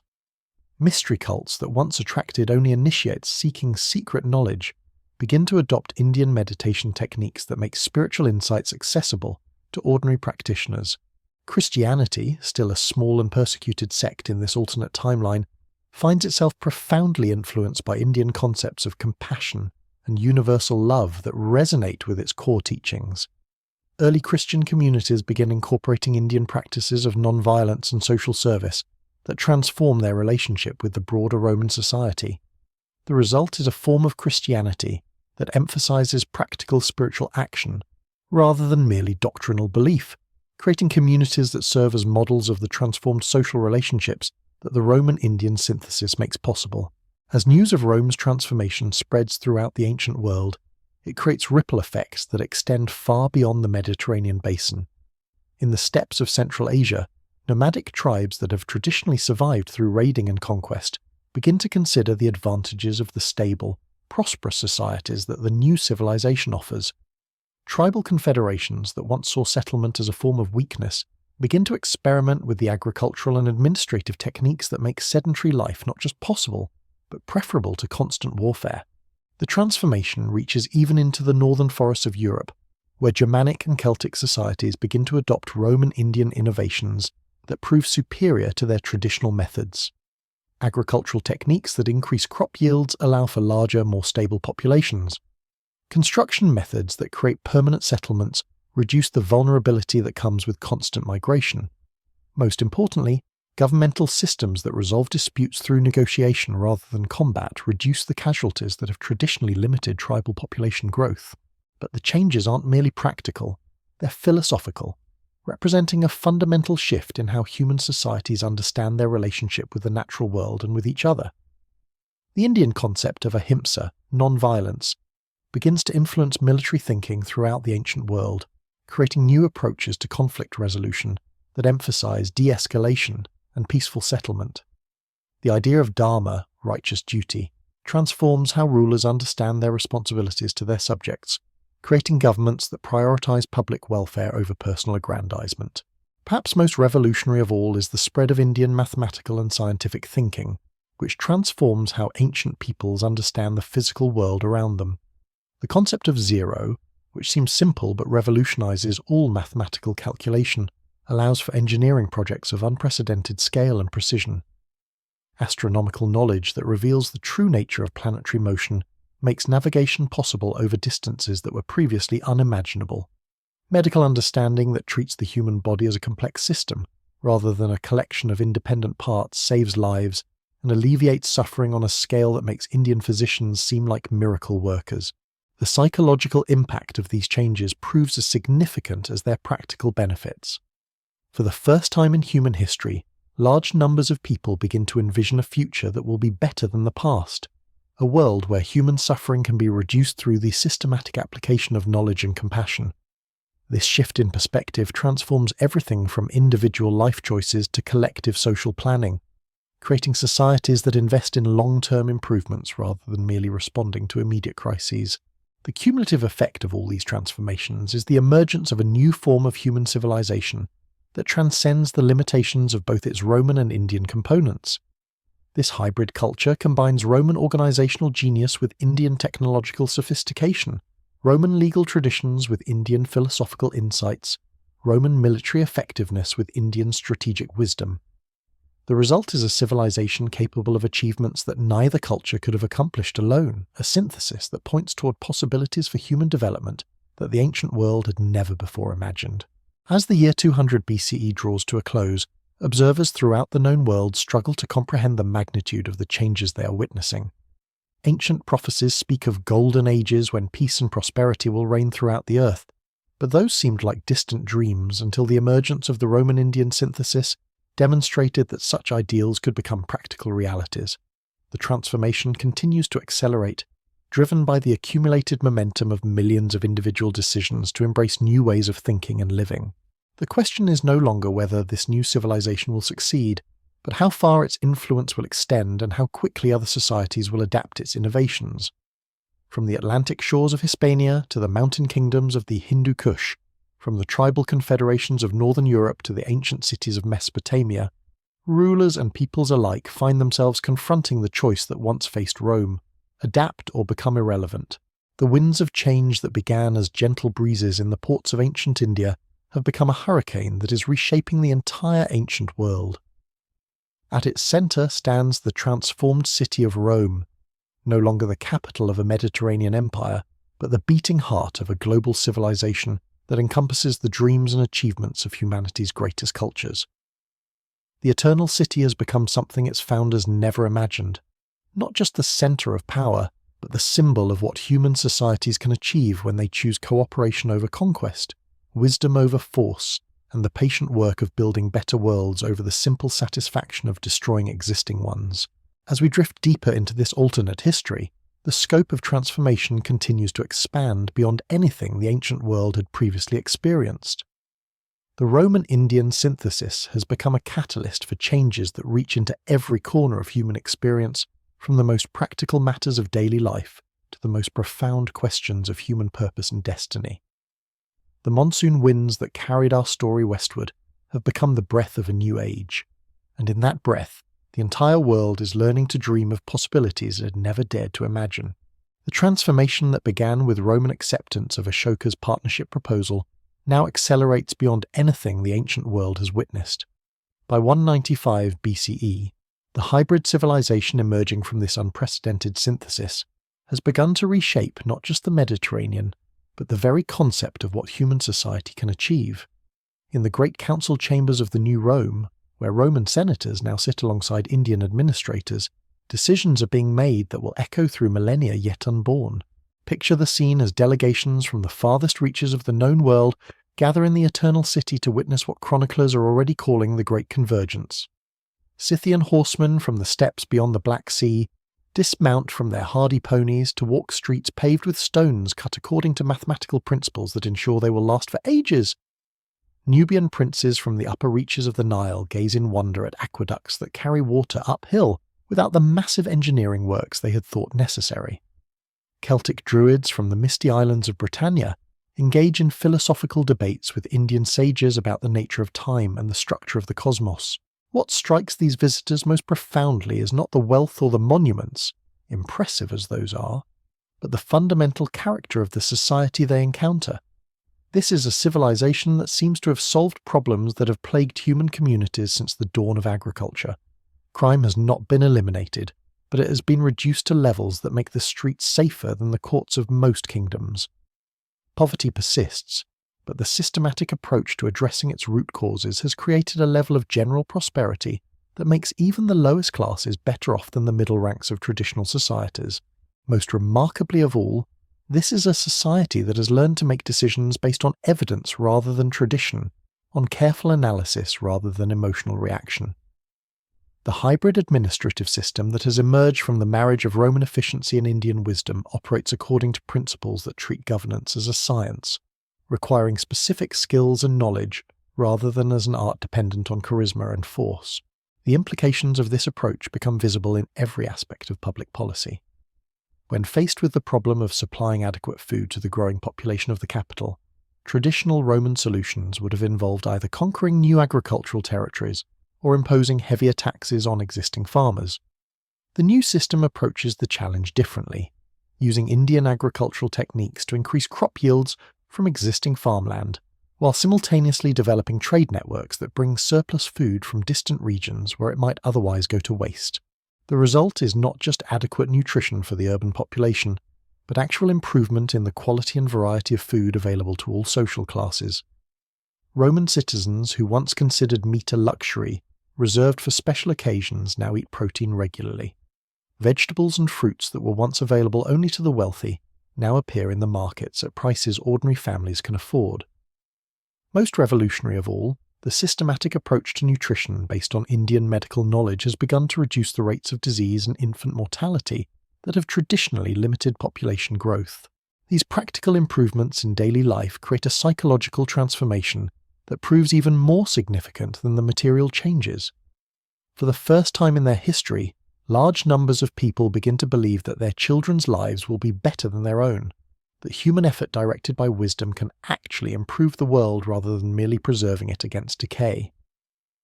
This shift in perspective transforms everything from individual career choices to collective investment in long-term projects. Young Romans who once dreamed of military glory now aspire to careers in administration, engineering or scholarship, fields that offer the opportunity to contribute to the continuing improvement of society. Wealthy families who once invested their surplus in luxury goods or private military forces now fund schools, hospitals, and research projects that benefit entire communities. Even religious observances begin to emphasize the importance of practical service to human welfare rather than merely ritual devotion to traditional deities. The intellectual revolution that accompanies these social changes proves equally profound. The great library that has grown up around the Indian scholarly mission to Rome now houses collections that dwarf anything the ancient world has previously seen. Scrolls and codices arrive regularly from every corner of the known world, carrying knowledge that reflects the accumulated wisdom of dozens of different cultures. But more importantly, the library has become a centre for the systematic organisation and analysis of this knowledge, using Indian logical methods to identify patterns and principles that had never been recognised before. Teams of scholars working together begin to make discoveries that transform human understanding of the natural world. Astronomers combining Roman observational records with Indian mathematical techniques achieve new levels of precision in tracking celestial movements, leading to insights about the structure of the cosmos that won't be matched in our timeline for over 1,000 years. Physicians integrating Roman anatomical knowledge with Indian diagnostic methods develop treatments for diseases that have plagued humanity since ancient times. Engineers applying Roman construction experience to Indian theoretical principles create architectural innovations that allow for buildings of unprecedented size and durability. But perhaps most revolutionary of all is the emergence of what we might call experimental philosophy, the systematic testing of ideas about human society through carefully controlled trials. When debates arise about the best methods for organising education or managing commerce, the hybrid administration doesn't simply choose between competing theories based on tradition or authority. Instead, they establish pilot programs in different regions, carefully monitor the results, and adopt the approaches that prove most effective in practice. This empirical approach to social organisation creates a feedback loop that drives continuous improvement in every aspect of governance.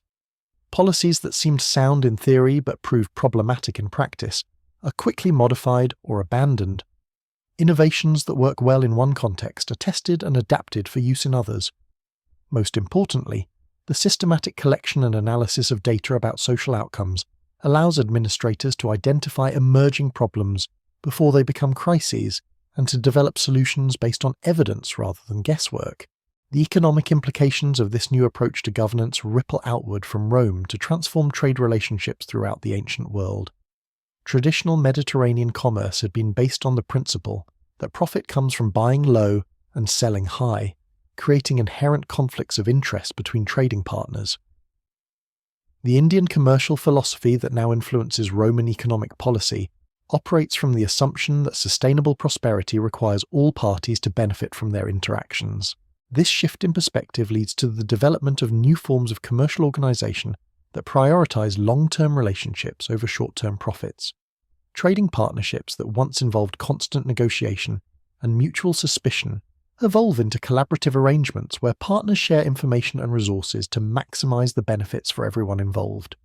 Financial systems that once operated according to the brutal logic of supply and demand begin to incorporate Indian concepts of fair pricing that ensure reasonable returns for producers while keeping goods affordable for consumers. The results of these innovations prove so effective that they begin to influence commercial practices far beyond the territories directly controlled by the Roman Indian administration. Merchants operating in Gaul and Germania find that adopting Indian commercial methods gives them significant advantages over competitors who continue to use traditional approaches. Kingdoms in Asia Minor and the Levant discover that participating in the new trade networks provides access to goods and services that dramatically improve the lives of their citizens. But the transformation extends far beyond mere commercial advantage. The Indian philosophical concepts that underpin these new economic arrangements begin to influence how people throughout the ancient world think about the relationship between individual welfare and collective prosperity. The idea that societies function best when all members have opportunities to contribute their talents and benefit from their efforts starts to challenge traditional assumptions about class distinctions and social hierarchy. In the Germanic tribal confederations beyond the Rhine, chieftains who have observed the prosperity of Roman territories under the new system begin to experiment with administrative methods that treat tribal members as resources to be developed rather than subjects to be controlled. Celtic kingdoms in Gaul and Hispania adopt educational programs based on Indian models that allow talented individuals to advance regardless of their birth status. Even in distant Britannia, tribal leaders begin to establish permanent settlements organized according to principles that emphasize community welfare over individual aggrandizement. The military implications of the Roman Indian synthesis prove equally revolutionary.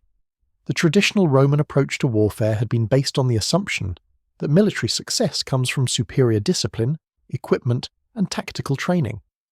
Indian strategic thinking adds new dimensions to military planning that transform warfare from a contest of strength into a complex intellectual exercise requiring deep understanding of logistics, psychology, and political dynamics.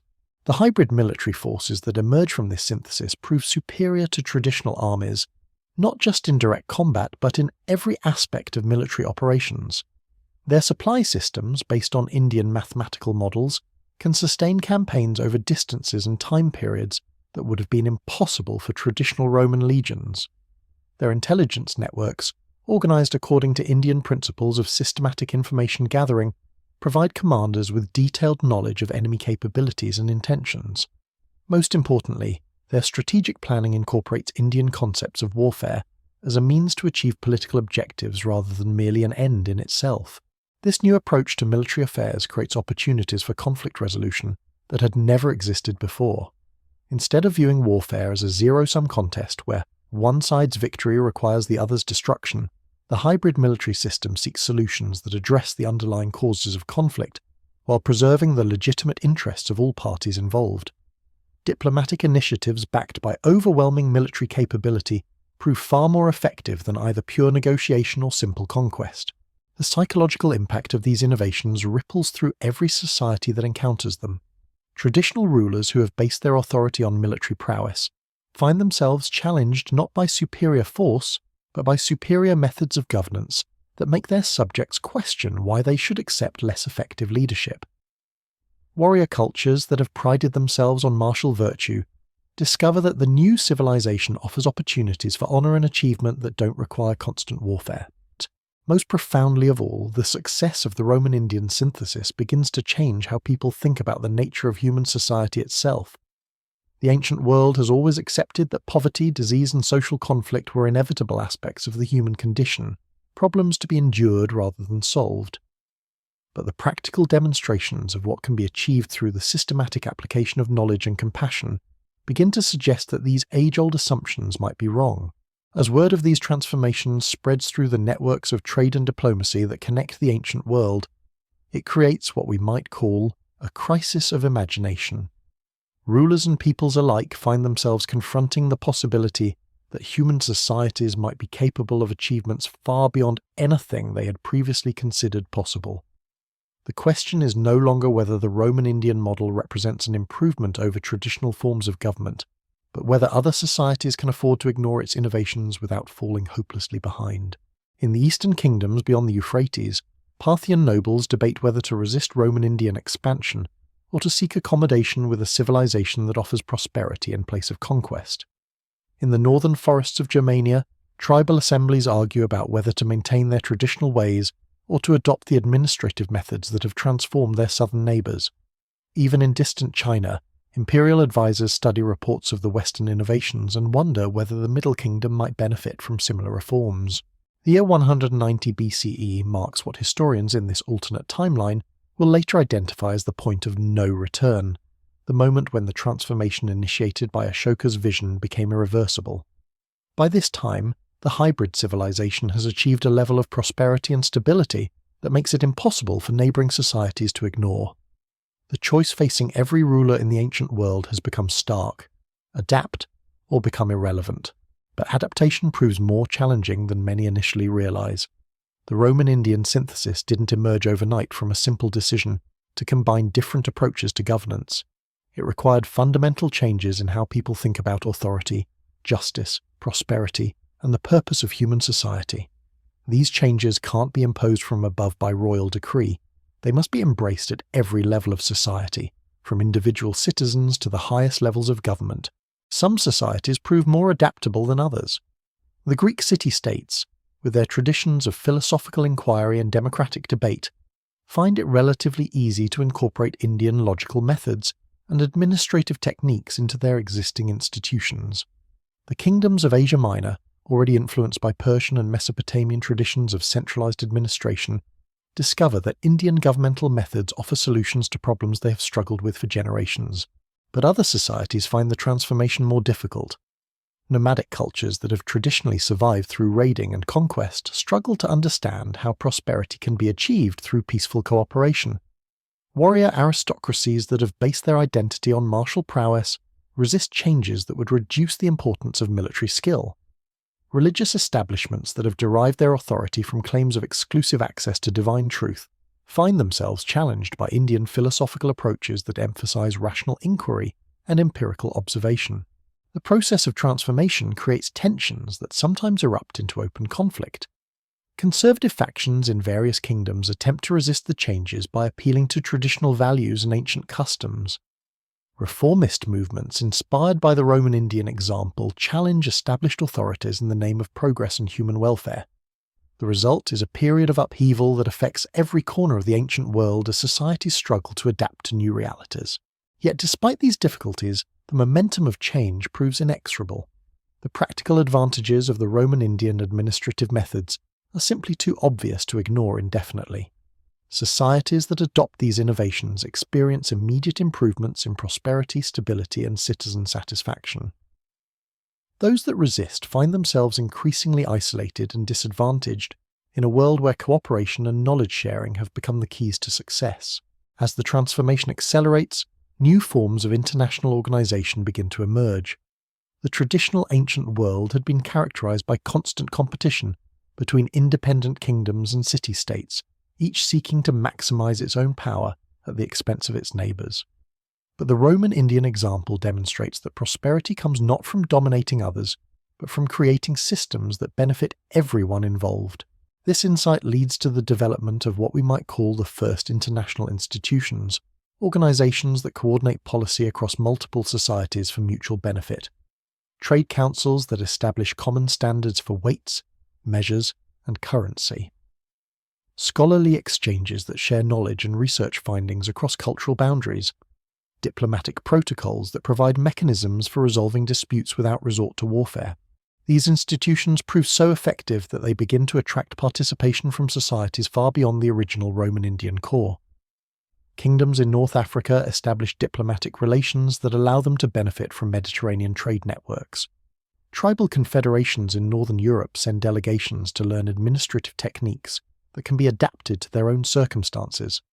Even distant kingdoms in Central Asia and the Indian subcontinent seek ways to participate in the expanding network of cooperation and exchange. The cumulative effect of all these changes is the emergence of something unprecedented in human history: a global civilization based on shared principles of governance, commerce, and intellectual inquiry. This is not an empire in the traditional sense, with a single centre dominating peripheral territories through force. Instead, it is a network of societies that have chosen to adopt similar approaches to human organisation, because those approaches prove more effective than the alternatives. The philosophical implications of this transformation prove as significant as its practical benefits. For the first time in human history, large numbers of people begin to think of themselves not just as members of particular tribes or kingdoms, but as participants in a broader human community. This shift in identity creates new possibilities for cooperation and mutual understanding that transcend the traditional boundaries of language, culture, and geography. As we drift toward the end of our journey through this alternate timeline, the ancient world trembles on the brink of changes that will echo through all the centuries to come. The question that began our exploration, what if ancient India conquered Rome, has revealed itself to be too narrow. The real question is what happens when two great civilizations discover that their greatest achievements come not from conquest but from synthesis, not from domination but from collaboration. The monsoon winds that carried Indian influence westward have become the breath of a new age, an age where human societies finally begin to realize their potential for creating prosperity, knowledge, and happiness for all their members. In this transformed world, the eternal city of Rome stands not as the capital of an empire built on conquest, but as the symbol of what human beings can achieve when they choose wisdom over force, cooperation over competition, and the patient work of building better worlds over the simple satisfaction of accumulating power. The dream of a united world, guided by reason and compassion, is no longer a distant fantasy, but a practical reality taking shape in the streets and institutions of the ancient world. As the stars wheel overhead in the same patterns that guided ancient navigators across unknown seas, they now shine down on a civilization that has learned to navigate the even more treacherous waters of human relations with the compass of wisdom and the chart of mutual understanding. The transformation continues, its momentum carrying the world toward possibilities that even Ashoka, for all his vision, could never have fully imagined. The seeds planted by that great emperor's patient strategy have grown into a forest of change that now covers the known world, promising shade and shelter for all who seek refuge from the harsh winds of ignorance and conflict that have plagued humanity since the dawn of time. The transformation that has swept across the ancient world now enters its most profound phase, as the hybrid civilization born from Roman-Indian synthesis begins to confront questions that will determine the trajectory of human development for millennia to come. By 185 BCE, the network of interconnected societies stretching from the Atlantic shores of Hispania to the mountain passes of the Hindu Kush faces challenges that test the very foundations of this new form of human organization. In the council chambers of the transformed Rome, where marble columns now support roofs designed according to Indian architectural principles that seem to defy gravity itself, administrators grapple with problems that no civilization has ever confronted before. How do you govern a world where traditional boundaries of tribe and kingdom have begun to dissolve? How do you maintain unity across vast distances and diverse cultures without resorting to the crude methods of military domination that characterized every previous empire? The answers emerging from these deliberations represent perhaps the most revolutionary development in human political thought since the first cities rose from the Mesopotamian plains. The hybrid administration has begun to develop what we might call the first truly federal system of government, a structure that allows local communities to maintain their distinctive cultures and customs, while participating in larger networks of cooperation and mutual support. Picture the scene as delegates from across the known world gather in the great amphitheatre that Indian engineers have constructed in the heart of Rome. The building itself embodies the synthesis that has transformed the ancient world, its Roman grandeur enhanced by Indian mathematical precision to create acoustic properties that allow even whispered words to carry clearly to the highest seats. Here, representatives of Germanic tribes sit alongside Egyptian priests, Celtic druids debate with Mesopotamian scholars, and Scythian horsemen exchange ideas with Nubian merchants. What makes these gatherings remarkable is not just their diversity, but their purpose. These are not the traditional assemblies of conquered peoples paying homage to distant rulers, nor are they diplomatic meetings where independent powers negotiate temporary alliances. Instead, they represent something entirely new: voluntary associations of societies that have chosen to coordinate their policies for mutual benefit while maintaining their local autonomy. The principles that guide these deliberations reflect the philosophical revolution that has accompanied the practical transformation of governance.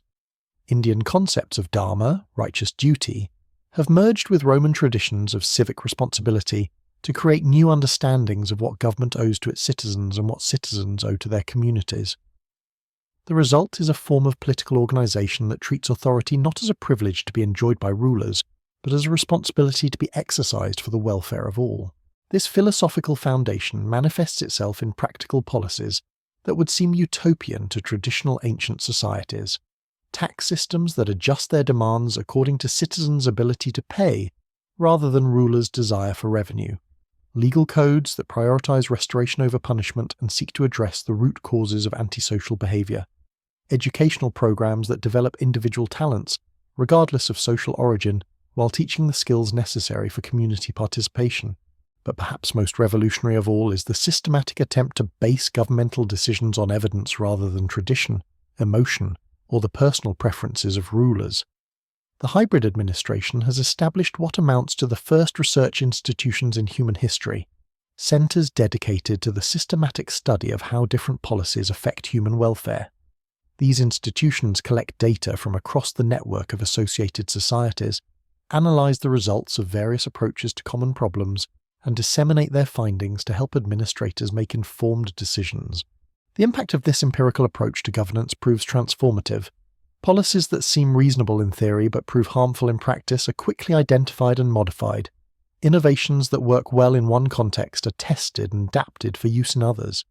Most importantly, the accumulation of knowledge about what actually works in promoting human welfare begins to create a science of government that transcends the limitations of individual wisdom or cultural tradition. The economic implications of this systematic approach ripple through every aspect of ancient life. Traditional Mediterranean commerce had been characterized by boom and bust cycles driven by speculation, warfare, and natural disasters. The new economic system, guided by Indian mathematical models and Roman organizational expertise, begins to develop mechanisms for stabilizing these fluctuations and ensuring more predictable prosperity. Regional food distribution networks prevent local famines from becoming humanitarian catastrophes by moving surplus production from areas of abundance to regions experiencing shortages.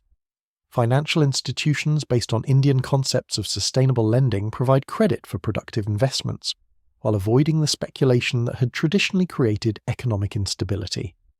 Most importantly, the systematic sharing of technological innovations ensures that improvements in one region quickly spread throughout the network, raising living standards everywhere. The social transformations that accompany these economic changes prove equally profound. The rigid class distinctions that had characterized every ancient society begin to blur as Indian concepts of merit-based advancement take root throughout the Mediterranean world. Slavery, while not eliminated overnight, begins to evolve toward forms of labor organization that recognize the economic advantages of voluntary cooperation over forced compliance. Women, inspired by Indian traditions of female participation in intellectual and administrative life, begin to assume roles in governance, scholarship, and commerce that had been closed to them under traditional systems. The result is not just greater equality between the sexes, but the effective doubling of each society's intellectual and administrative resources as previously marginalized talents are recognized and developed. Children, perhaps most remarkably of all, begin to be seen not as miniature adults to be trained in traditional occupations, but as individuals with unique potentials to be discovered and nurtured. Educational systems based on Indian pedagogical methods emphasize understanding over memorization, creativity over conformity, and practical problem-solving over abstract theorizing. The result is a generation of young people better equipped to contribute to the continuing transformation of their societies than any previous cohort in human history. The intellectual revolution that underlies all these practical changes continues to accelerate, as scholars from different traditions collaborate in ways that were impossible under the old system of competing kingdoms. The great library complex that has grown up around the original Indian scholarly mission to Rome now serves as the coordinating centre for a network of research institutions that spans the known world. Mathematical discoveries made in Alexandria are immediately shared with colleagues in Babylon and Syracuse. Medical innovations developed in Athens are tested and refined in hospitals from Hispania to Armenia. Engineering techniques pioneered in one region are adapted for local conditions and needs throughout the network. The result is a rate of technological and scientific advancement that surpasses anything the ancient world had previously experienced. But perhaps most significant of all is the emergence of new forms of philosophical and religious thought that transcend the traditional boundaries between different cultural traditions. Indian concepts of universal compassion merge with Greek logical methods to create ethical systems that provide practical guidance for behavior in diverse social contexts. Roman legal traditions combine with Indian understanding of human psychology to develop approaches to justice that serve both individual needs and community welfare. Traditional religious practices don't disappear, but they evolve to incorporate insights that make them more relevant to the daily lives of believers. Mystery cults that once attracted only small groups of initiates begin to adopt Indian meditation techniques that make spiritual experiences accessible to ordinary practitioners.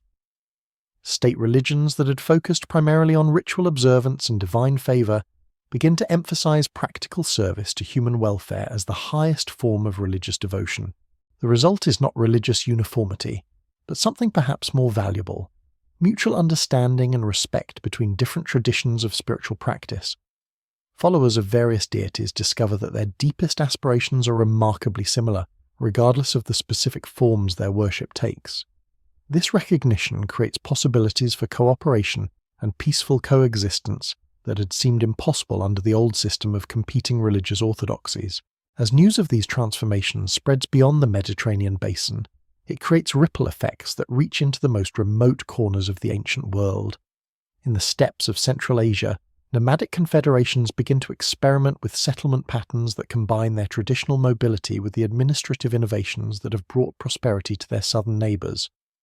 Tribal societies in northern Europe start to develop permanent institutions that can maintain continuity across generations while preserving the flexibility that has always been their strength.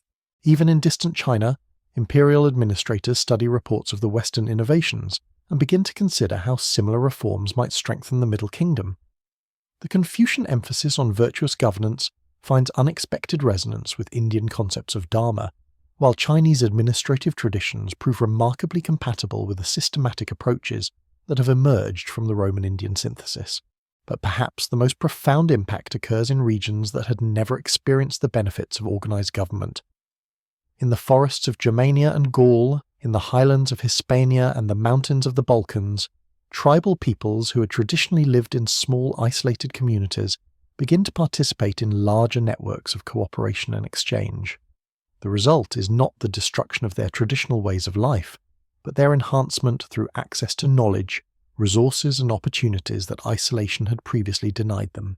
The transformation proves so comprehensive that by 180 BCE, the ancient world has become almost unrecognizable to observers who remember the old system of competing kingdoms and constant warfare. Trade routes that once required armed escorts now operate safely under the protection of cooperative security arrangements. Cities that once fortified themselves against their neighbours now open their gates to welcome merchants, scholars, and travellers from distant lands. Borders that once marked the limits of hostile territories now serve merely as administrative conveniences in a world where shared principles of governance make conflict increasingly unnecessary. Yet this remarkable transformation does not occur without resistance. Conservative factions in various societies attempt to preserve traditional privileges and customs against the tide of change. Some rulers, finding their authority challenged by new forms of legitimacy based on competence rather than birth or conquest, organize military coalitions to resist the spread of the hybrid civilization. The most serious challenge comes from an unexpected source: the very success of the transformation itself. As societies throughout the ancient world adopt the innovations that have brought prosperity to the Roman Indian core, they begin to develop their own variations and improvements on the basic model. Regional differences in culture, geography, and historical experience lead to diverse approaches to common problems, creating tensions that threaten the unity that has made the transformation possible. The response to this challenge demonstrates the maturity that the hybrid civilization has achieved. Rather than attempting to impose uniformity through force, the network of associated societies develops mechanisms for managing diversity while maintaining cooperation. Federal structures that allow local autonomy within broader frameworks of coordination. Cultural exchange programs that promote understanding without requiring conformity.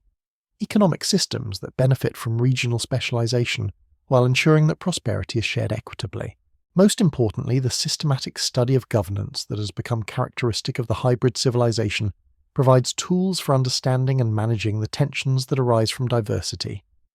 Research institutions analyze the different approaches that various societies take to common problems, identify the factors that make particular solutions effective in specific contexts, and disseminate their findings to help administrators make informed decisions about when to adopt innovations and when to preserve traditional methods.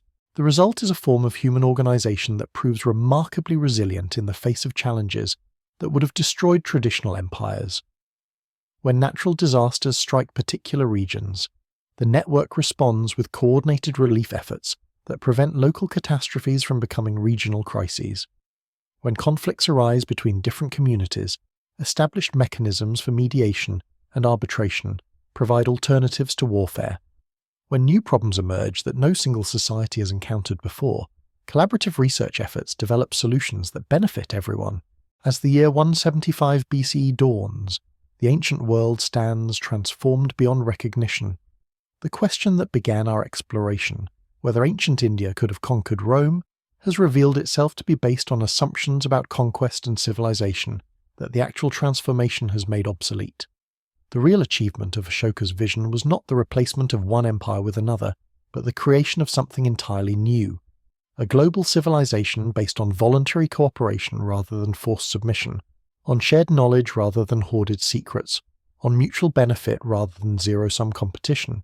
The monsoon winds that carried Indian influence westward have become the breath of a new age, an age where human societies have finally begun to realize their potential for creating prosperity, knowledge, and happiness for all their members. In this transformed world, the eternal city of Rome stands not as the capital of an empire built on conquest, but as the symbol of what human beings can achieve when they choose wisdom over force, cooperation over competition, and the patient work of building better worlds over the simple satisfaction of accumulating power. The dream of a united world, guided by reason and compassion, is no longer a distant fantasy but a practical reality taking shape in the streets and institutions of the ancient world.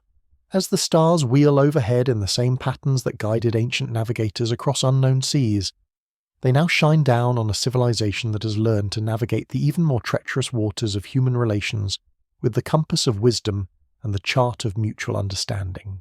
Yet even as we celebrate this remarkable transformation, we must acknowledge that the story is far from over. The hybrid civilization that has emerged from the marriage of Roman and Indian traditions is still young, still evolving, still discovering the full implications of the principles it has embraced. The challenges that lie ahead, the expansion into new territories and encounters with previously unknown peoples, the internal pressures that come with continued growth and development, will test the resilience and adaptability of this new form of human organization in ways that its creators could never have fully anticipated. But the foundation has been laid, the precedent established, the proof offered that human societies can transcend the limitations that have constrained them throughout history. The ancient world has witnessed the birth of something unprecedented, a civilization that treats the welfare of all its members as the primary purpose of government, that bases its decisions on evidence rather than tradition, that seeks to resolve conflicts through understanding rather than force. As we prepare to close our journey through this alternate timeline, the transformation continues to unfold with a momentum that carries the promise of even greater changes to come. The seeds planted by Ashoka's patient strategy have grown into a forest of possibility that now covers the known world, promising shade and shelter for all who seek refuge from the harsh winds of ignorance and conflict that have plagued humanity since the dawn of civilization. In this new world, the ancient dream of peace and prosperity for all peoples has finally begun to take tangible form, offering hope that the future will indeed be brighter than the past. The transformation reaches its crescendo as the ancient world prepares to cross a threshold from which there can be no return. By 170 BCE, the hybrid civilization born from Roman-Indian synthesis has begun to confront the ultimate question that faces every revolutionary movement: how to preserve the vision that created it while adapting to realities its founders never imagined. In the transformed streets of Rome, where Sanskrit inscriptions now flow alongside Latin on public buildings, designed according to mathematical principles that make them seem to float above their foundations, a new generation has come of age. These are young people who have never known the old world of constant warfare and arbitrary rule, who take for granted the prosperity and justice that their parents fought so hard to achieve. For them, the idea that societies might organize themselves around conquest rather than cooperation seems as primitive as worshipping stones or practicing human sacrifice. Yet this very success creates unexpected challenges. When change becomes the norm rather than the exception, when innovation is expected rather than feared, the careful balance between stability and progress that has made the transformation possible begins to shift in ways that no one fully understands. The administrative systems that worked so well when they were replacing obviously inferior alternatives now face the more subtle task of continuous refinement in a world where the most pressing problems are not obvious failures but the accumulated complications of success. Picture the scene in the great council chamber where representatives from across the known world gather to address these new challenges. The debates that once focused on whether to adopt Indian innovations or preserve Roman traditions have evolved into sophisticated discussions about how to manage a civilization that has outgrown the simple solutions that made its birth possible. These are no longer the urgent deliberations of societies in crisis, but the careful planning sessions of administrators who understand that their decisions will shape the lives of millions yet unborn.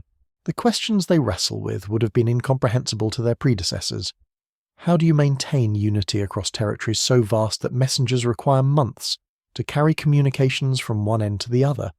How do you preserve local autonomy while coordinating policies that affect the entire network? How do you continue to innovate without destabilizing the foundations that have made innovation possible?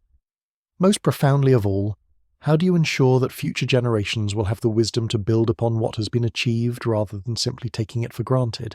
The answers emerging from these deliberations represent perhaps the final flowering of the intellectual revolution that began with Ashoka's vision.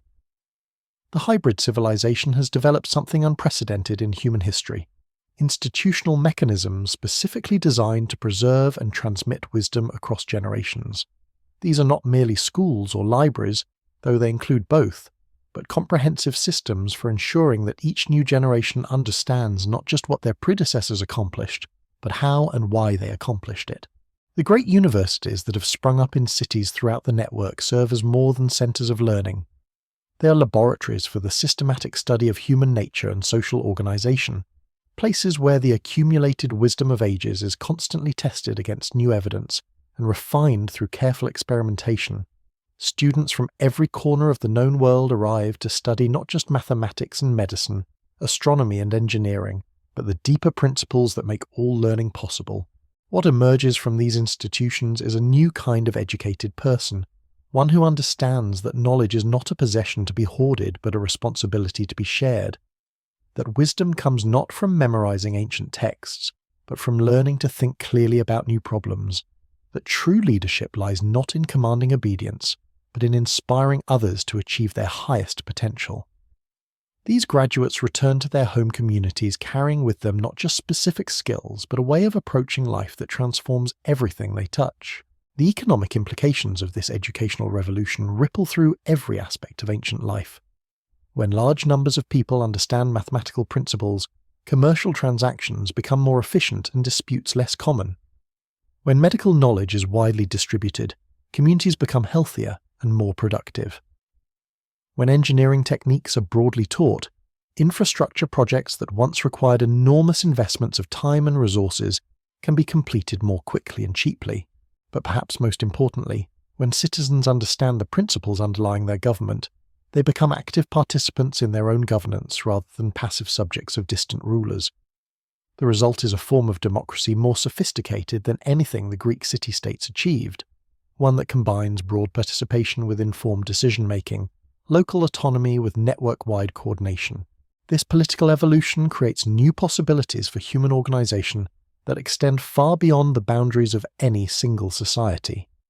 Treaties between different communities evolve from temporary agreements between suspicious neighbors into permanent partnerships based on shared values and mutual benefit. Trade relationships develop into collaborative ventures where partners share risks and rewards equally. Even military alliances transform into collective security arrangements that focus on preventing conflicts rather than simply winning them. The cumulative effect of all these changes is the emergence of what we might call the first global civilization, a network of interconnected societies that share common approaches to the fundamental challenges of human existence, while maintaining their distinctive cultural identities. This is not uniformity imposed from above by conquering armies, but diversity coordinated from within by voluntary cooperation and mutual understanding. As reports of this transformation reach the furthest corners of the ancient world, they create shock waves that extend far beyond the territories directly involved in the network. In the distant kingdoms of India, scholars who have followed the Western developments with intense interest begin to reconsider their own assumptions about governance and social organization. The success of the hybrid civilization suggests that their ancestral wisdom, when combined with foreign innovations, can achieve results that neither tradition alone could have accomplished. In China, imperial administrators study translations of Roman Indian governmental manuals and discover techniques that could strengthen the Middle Kingdom's own bureaucratic systems.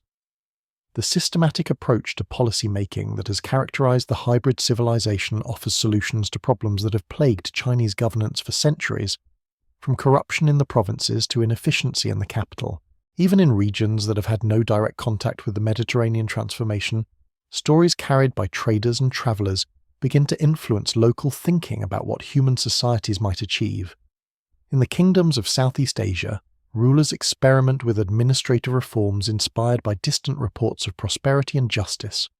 In the tribal confederations of Central Asia, leaders consider whether the benefits of organized government might outweigh the traditional advantages of nomadic independence. But perhaps the most profound impact occurs in the realm of human imagination itself. For the first time in recorded history, large numbers of people begin to envision a future that will be fundamentally better than the past. A world where the ancient curses of poverty, disease, and social conflict might actually be overcome through the systematic application of knowledge and compassion. This shift in perspective transforms everything from individual life choices to collective planning for future generations. Young people throughout the ancient world begin to choose careers based not just on personal advancement, but on their potential to contribute to the continuing improvement of human civilization. Wealthy individuals invest their resources in projects that will benefit future generations rather than simply enhancing their own immediate comfort. Even religious observances begin to emphasize the importance of practical service to human welfare as the highest form of spiritual devotion. The technological acceleration that accompanies these social changes produces innovations that would have seemed magical to earlier generations. Indian mathematical techniques combined with Roman engineering expertise lead to construction methods that allow for buildings of unprecedented size and durability. Medical knowledge that integrates the wisdom of multiple traditions produces treatments for diseases that have plagued humanity since ancient times. Agricultural innovations that apply scientific principles to food production begin to eliminate the famines that have periodically devastated human communities throughout history. But perhaps most remarkably of all, the systematic study of human nature and social organization that has become characteristic of the hybrid civilization begins to produce insights that transform how people understand themselves and their relationships with others. Psychological principles that explain why people behave as they do provide tools for reducing conflict and increasing cooperation. Sociological discoveries about how communities function most effectively guide the development of institutions that serve human needs more successfully than any previous arrangements. The philosophical implications of these discoveries prove as revolutionary as their practical applications. Traditional assumptions about human nature, based on centuries of observation in societies characterized by scarcity and competition, begin to give way to new understandings based on evidence from communities that have achieved abundance and cooperation. The ancient belief that conflict and suffering are inevitable aspects of the human condition starts to seem not just pessimistic, but demonstrably false. This philosophical revolution creates new possibilities for human relationships that extend from the most intimate personal connections to the broadest international arrangements. Marriages based on mutual understanding and shared goals prove more stable and satisfying than unions arranged for economic or political advantage. Friendships that transcend traditional boundaries of class, culture, and geography enrich the lives of individuals while strengthening the bonds that hold communities together. Even business relationships that prioritize long-term mutual benefit over short-term individual gain prove more profitable and sustainable than traditional competitive arrangements. As the year 165 BCE approaches, observers throughout the ancient world struggle to comprehend the magnitude of the transformation they are witnessing. The hybrid civilization that emerged from the marriage of Roman and Indian traditions has not simply replaced one form of government with another, or one economic system with an alternative. It has demonstrated that human societies are capable of achievements that previous generations could never have imagined, that the ancient dreams of peace and prosperity for all peoples are not utopian fantasies, but practical possibilities waiting to be realized. The question is no longer whether this new form of civilization will survive and flourish, but how far its influence will extend and how quickly other societies will recognize the advantages of adopting its innovations. From the Atlantic shores of Hispania to the mountain passes of Central Asia, from the tribal forests of northern Europe to the ancient cities of Mesopotamia, rulers and peoples alike find themselves confronting the same choice that once faced Rome: adapt to the new realities or accept irrelevance in a world that has moved beyond traditional limitations. Yet even as we marvel at the scope and speed of this transformation, we must acknowledge that the greatest challenges may still lie ahead. The hybrid civilization has succeeded brilliantly in demonstrating what human societies can achieve when they organize themselves around wisdom rather than force, cooperation rather than competition, long-term benefit rather than short-term advantage. But the ultimate test of any civilization is not what it accomplishes during its period of growth and expansion, but whether it can maintain its essential character while adapting to the inevitable changes that time and circumstance will bring. The monsoon winds that carried our story westward from the spice ports of ancient India have become the breath of a new age, an age where human beings have finally begun to realize their potential for creating forms of social organization that serve the deepest needs and highest aspirations of all their members. In this transformed world, the eternal city of Rome stands not as the capital of an empire built on conquest and domination, but as the living symbol of what human civilization can become when it chooses wisdom over ignorance, compassion over cruelty, and the patient work of building better worlds over the simple satisfaction of accumulating power at others' expense.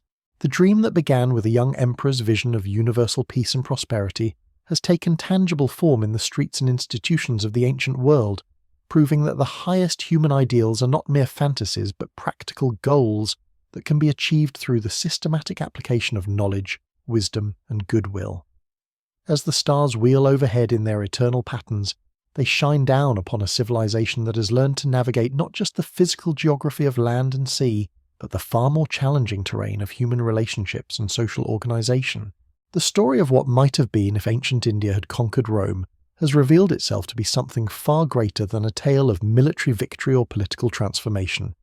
It is the story of how human beings discovered that their greatest conquests are not of territories or peoples, but of ignorance and suffering, fear and hatred, the ancient enemies that have plagued our species since the dawn of consciousness. In defeating these eternal foes through the weapons of knowledge and compassion, understanding and cooperation, the hybrid civilization has won a victory that will echo through all the ages yet to come.